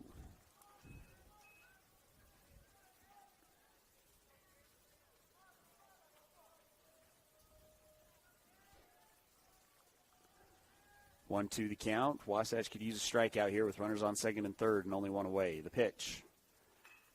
Instead, it's going to be a base knock to the right-hand side. 1 run will come in. They're going to hold up the runner at second base at third base, so it'll be back to runners on the corners after another single. So 3 straight hits by the Red Devils, and they add 1 more on, making the score now 10-3. Yeah, just there's no other way to say it other than this has gone exactly the opposite of what Wasatch needed, Tyler. Down by just a couple runs going into this inning, down 5-3. Definitely had a chance to get back in this one. Springville is into their bullpen, and you have to think Wasatch is going to be able to get some base runners next inning and be able to attack on that bullpen. And what you really needed was just to hold Springville where they were at. Don't give up any runs, and for sure don't give up a crooked number. And that term crooked number is just anything over a 1, right, that you're putting a number on the board that you're having to make a lot of lines for. And Wasatch, unfortunately, right now has a 5 spot on the board, and they're looking at more with a runner on third and only 1 out. It'll be number 22 that'll come up to the plate, Ashton Tate. He doubled to the left center field gap in his last at-bat.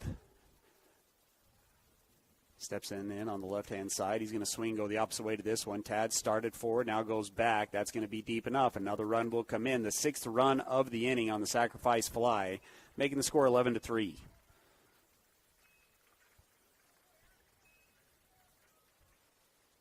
So runner on first, 2 away. And number 10, Hunter Pereiro, who's reached base every time. In fact, he started off this inning with a hit by pitch. He's 2 for 2 with 2 singles, 2 runs scored, and has been hit by pitch twice.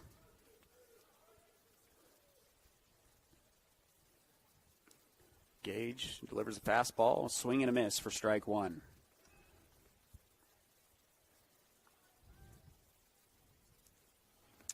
Well, Ty Pereira likes to lean over the inside part of that plate, and that swing definitely opens up his shoulders and is trying to pull the ball. Another swing and a miss, moves the count to 0-2. That makes your hitter extremely susceptible to a breaking pitch on the outer half of the plate. Probably the pitch he'd struggle with the most here. Fastball on the outer half also can be successful against a hitter like this. If I'm Bucad or Wilson, keep my head on tight, expecting a ground ball. Runner goes. Ball's going to be fouled behind us, so we'll reset at 0-2, and the runner will go back to first base.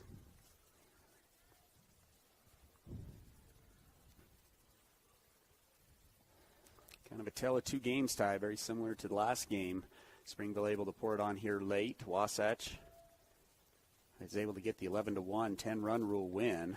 Gage does get the strikeout, so that'll end the seventh, but the damage is done. 5 runs on 4 hits, no errors. 1 runner is left on base. 6 runs, came in, making the score 11-3. Wasatch is down to their final 3 outs. We'll see if they can do it after this. Napa know-how. Your local Napa Auto Parts, Wasatch Auto Parts at 105 North Main Street in Heber City stocks auto parts, tools and equipment, and many other items for heavy-duty trucks, marine, and farming equipment. Stop in today at Wasatch Auto Parts, 105 North Main Street in Heber City, a proud sponsor of Wasatch Wasps Sports.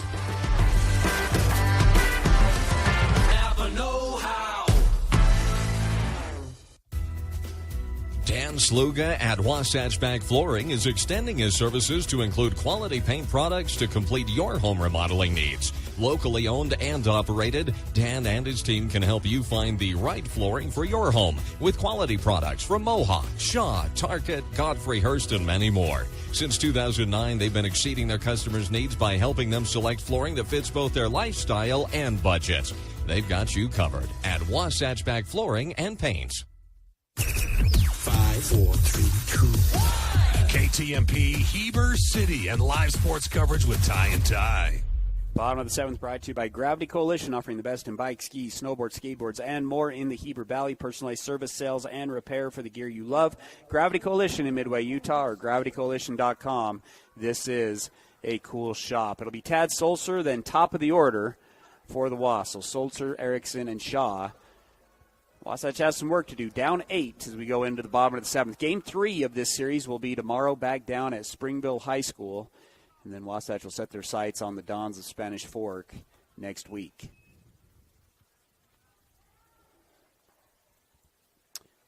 On the mound now for the Red Devils will be Ashton Tate. This pitching change brought to you by Tony's Tacos. Best tacos in town, but that's not all they have. Stop on in for their chili rellenos, tortas, burritos, flautas, right there on Main Street. Have probably been in business since 2001. 2-0, comes back with the strike, moves the count to 2-1. Yeah, Tad looked like he was taking all the way on that one, Tyler. Taking until you get a strike. 2-1, now he can go attack. 0 for 2 today, 2 for 5 in the series is Sulzer. Had himself a great day on Tuesday, was the hitter of the game. 3-1 the count after another miss.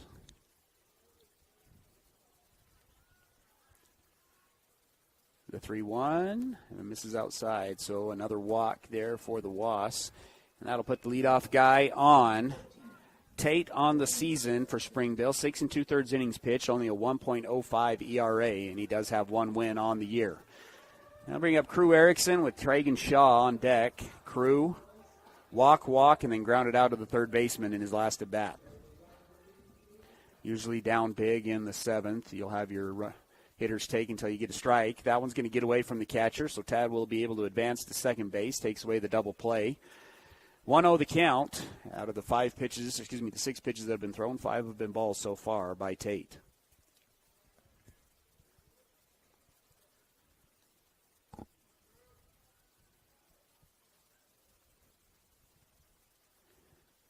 The 1-0, curveball in there for a strike, moves count to 1-1. Yeah, it can be a daunting task, Tyler, when you look at the scoreboard and you think about what's going to be required from Wasatch in this inning. Down 8 runs. You need to find at least 20 what is that, 32 bags actually to even tie this one up in the inning, and that's just a hefty thing to ask of your team to do within 3 outs. But you want to take it just a little bit of a bite at a time, right? Find a base runner here, and then the next guy out. Find any way on. Doesn't matter whether it's walk, hit by pitch, a single. Just need base runners. 2-2 now the count for a couple of balls and a couple of strikes. So 2-2 the count. Again, nobody out.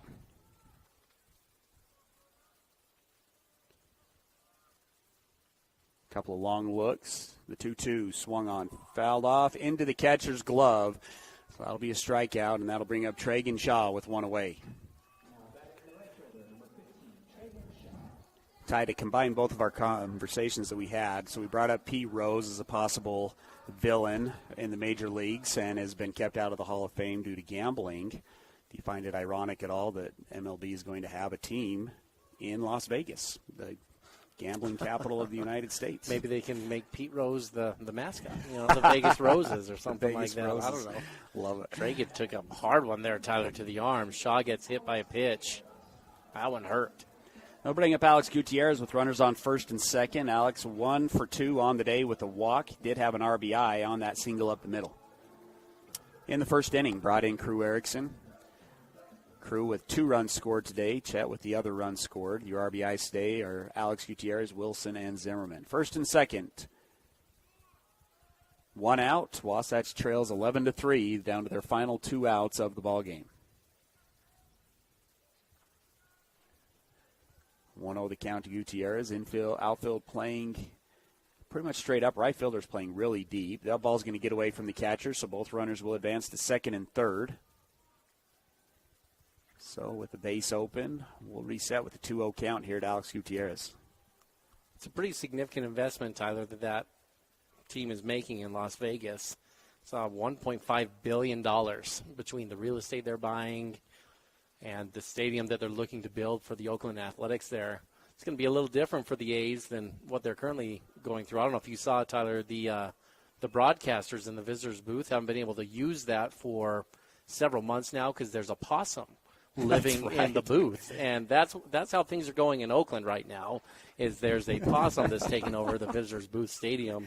They're looking to get out of there as quickly as they can into Las Vegas. 3-1 the count here to Alex Gutierrez. The pitch, that one's high and inside.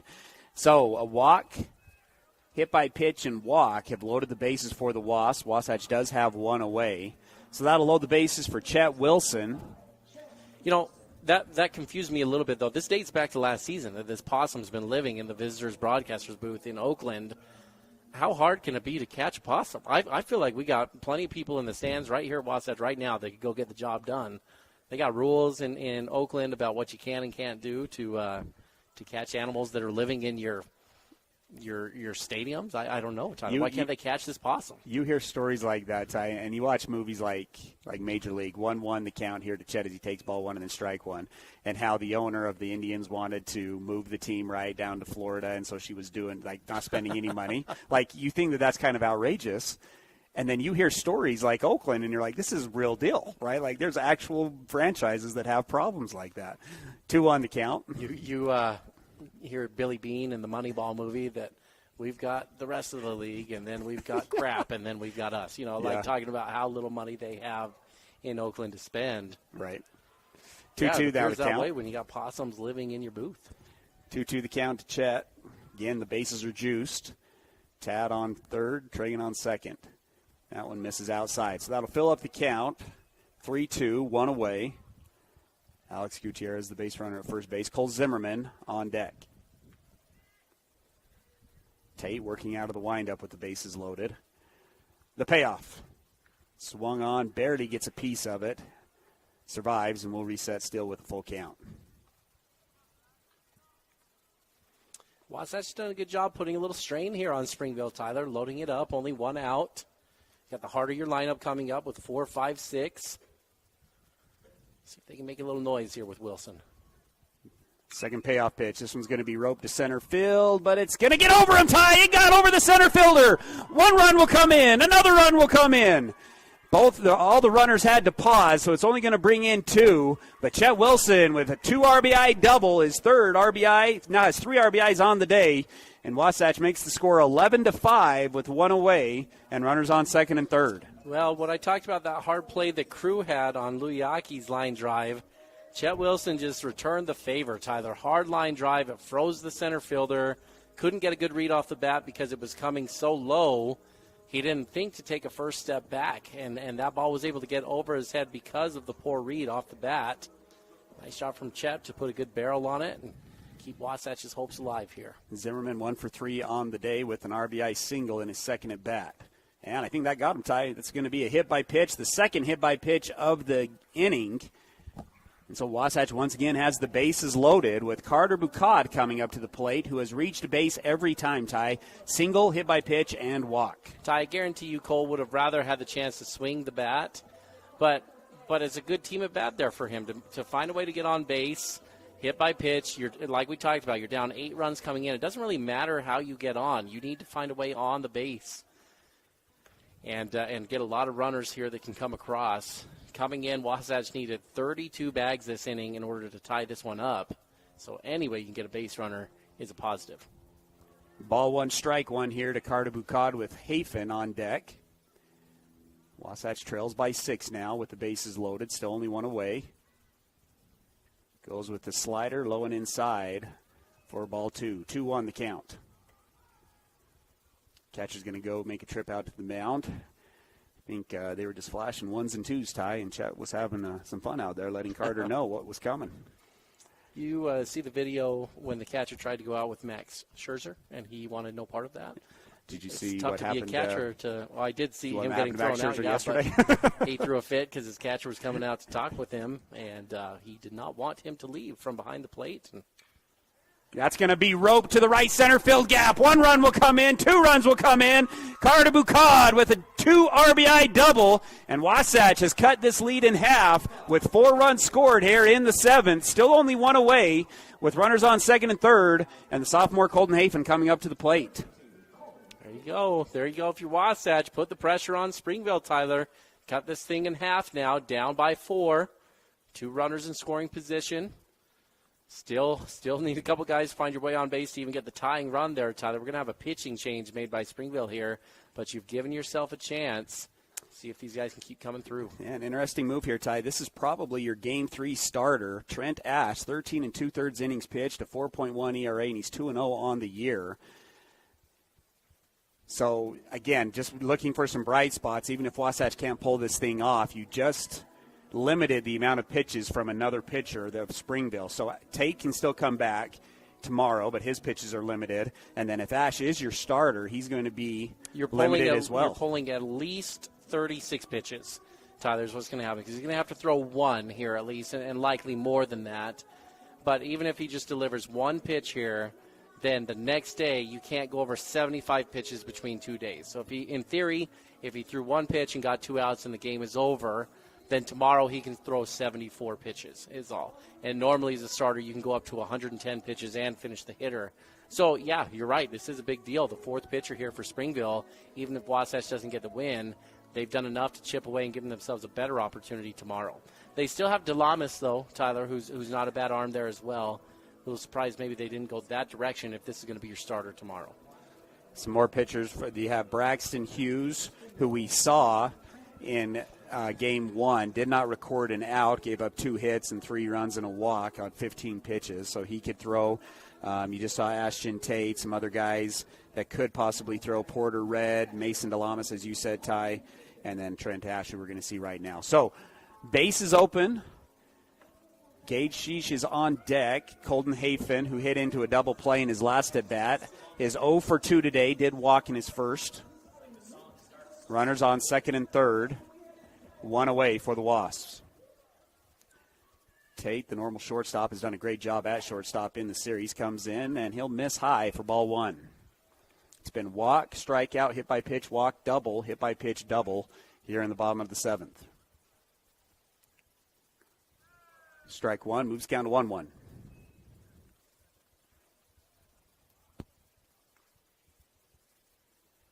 1-1 the count with 1 away. Goes with the off speed, misses low and away. And in watching the warm-up pitches, Ty, that's where he was landing the off speed, was that low and away. 2-1 the count. This one's going to be swung on, fouled off behind us, and that'll move the count to 2-2. It was a good swing from Hafen, Tyler. He's looking for that fastball, and probably because of what you just described, curveball didn't look to be anything that was landing for a strike. When you're pitching with a 4-run lead, you are going to be a little more aggressive to go after the hitters. And you've got the bottom of the lineup, I'm sure is what the coach told them. Hey, you're looking at 7, 8, 9. I want you to attack and get after these guys with the fastball. Misses high, and that'll fill up the count at full. 3-2 the count. 1 away, runners on second and third. Wasatch with 4 runs in the inning, but they need 4 more just to tie this thing up. Ash working out of the windup. The payoff. Goes with the fastball. Got him looking. Strikeout number 2 in the inning as Hafen goes down looking, and so Wasatch now down to their final out. It'll be Gage Sciess who will come up to the plate. He popped out center field in his first at-bat of the day. Landon Carter is on deck. He will be hitting for Tad Sulser if Wasatch gets to that point. He will represent the tying run for the Wasps. Inside, misses inside, ball 1. Wouldn't mind seeing Landon Carter with the chance with the bases juiced, Ty. Yeah. Good power. One of the better hitters as far as pop goes for Wasatch. Wind blowing out. The 1-0 gets the fastball. 1-1 now to count. Gage needs to find a way on, though, to give him that chance. Runners on second and third. Carter Bucad, a 2 RBI double. Goes with the off speed. That one's fouled off into the dugout over on the left-hand side. And Wasatch down to their final strike. 1-2 the count. 2 away. Runners on second and third. Wasatch trails 11-7. Ash in the windup. Taking his time getting the call. Now gets it. Delivers the 1-2. Bounces it. Ball will be caught by the catcher despite the bounce, but it will be ball 2. So 2-2 the count. Deuces with 2 away. Well, you're trying to find a little extra steam on that one, Tyler. Rearing back. Wanted to throw that one by Sheesh. Goes back into the windup. The 2-2 goes with the off speed. It's a ground ball to the third baseman. Third baseman bobbles it, picks it up, throws it across the diamond. It's not in time. 1 run will come in, and the tying run will come to the plate. Runner will stay at second base is Carter with the ground ball to the third baseman. So first and second, 2 outs, 11-8 the score. That's the first error of the game for Springville. And it does bring the tying run to the plate for the Wasps, and it'll be sophomore Landon Carter. See if they can make them pay for that, Tyler. The defense was very poor for Springville on Tuesday at Springville High School. Third base and second base specifically struggled. And now at this point, you've got a different shortstop out there since you're starting shortstops on the mound. Ball in play gives yourself a chance here. Bo Jones will come in as the courtesy runner for Gage Sciess. So it's Jones at first, Bucad at second, and the tying run Landon Carter will come up to the plate. First at bat of the day yesterday, Carter got the start behind the dish, was 0 for 3 with a walk on the season, 231 batting average, 6 RBIs, and a couple of doubles. Win, kind of a crosswind coming from center field to left field. See if Wasatch can extend the inning. Have already scored 5. They need 3 more to tie the game up with the top of the order on deck. Off-speed pitch, bounces, and that'll be ball 1.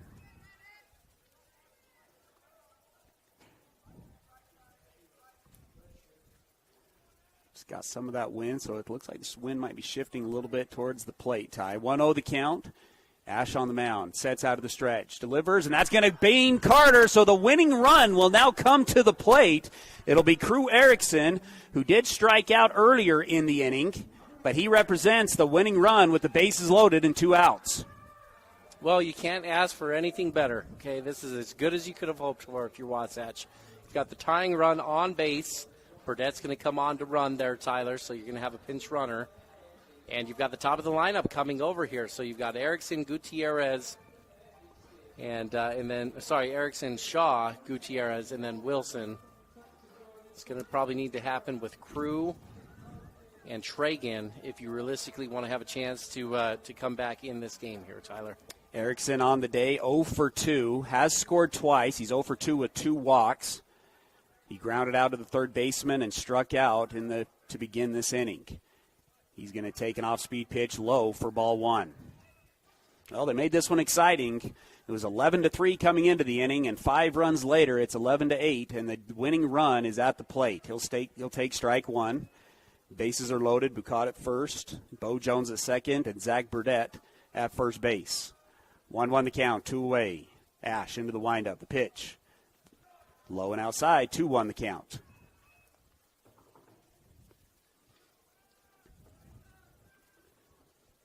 Crew back into the box. Ahead in the count, 2-1. Ash back working out of the windup with the bases loaded. The 2-1, off-speed pitch, swing and a miss. Nice pitch there from Ash, and that's going to move it to 2-2. Deuces with 2 away. That's a pretty gutsy pitch there, Tyler. 2-1, off-speed pitch. Crew was rightfully looking for the fastball. 2-2. It's going to be a ground ball to the third baseman. Fields it clean, steps on the bag, and that will do it. Wasatch put up a fight, but Springville gets the victory. 5 runs, 2 hits, 1 error, and 3 runners are left on base. Wasatch loses 11-8 in Game 2. We'll take a break and come back with your Timberline Ace Hardware postgame show after the break. Hi, this is Audra with Wasatch Behavioral Health and the Caring Community Coalition. Did you know when kids feel close to their parents, they are more likely to listen to them when they set clear boundaries about alcohol and drugs? Doing things with your children they are interested in and taking time to talk with them about their day will help create strong bonds. A great goal is to spend at least 15 minutes a day of one-on-one time with each child. All kids need a parent's help to stay drug and alcohol free. To learn more, visit our Facebook page, the Caring Community Coalition of Wasatch County. Timberline Ace Hardware is your full-line Benjamin Moore paint store. Visit them for your home projects, business-to-business, and contractor needs. And remember to ask about their delivery services. And they're looking for some cashiers. Apply today. And get your Carhartt wear, your cool outdoor clothing, and Wrangler jeans. Timberline Ace Hardware, located west of the Wasatch Wasp football stadium at 737 South Main Street, serving the Heber Valley for over 50 years. 5, 4, 3, 2, 1. KTMP Heber City and live sports coverage with Ty and Ty. Timberline Ace Hardware right here in Heber City. Visit us for all your hardware needs. Come and get your Carhartt wear, your cool outdoor clothing, and Wrangler jeans at 737 South Main Street behind Panda Express, serving the Heber Valley for over 50 years. And our proud sponsors of our postgame show. Wasatch falls 11-8, put up 5 runs in the bottom of the 7th. But it's not enough as they fall to Springville, fall to 2-6 in region play. Springville as well moves up to 2-6. So the Game 3 tomorrow will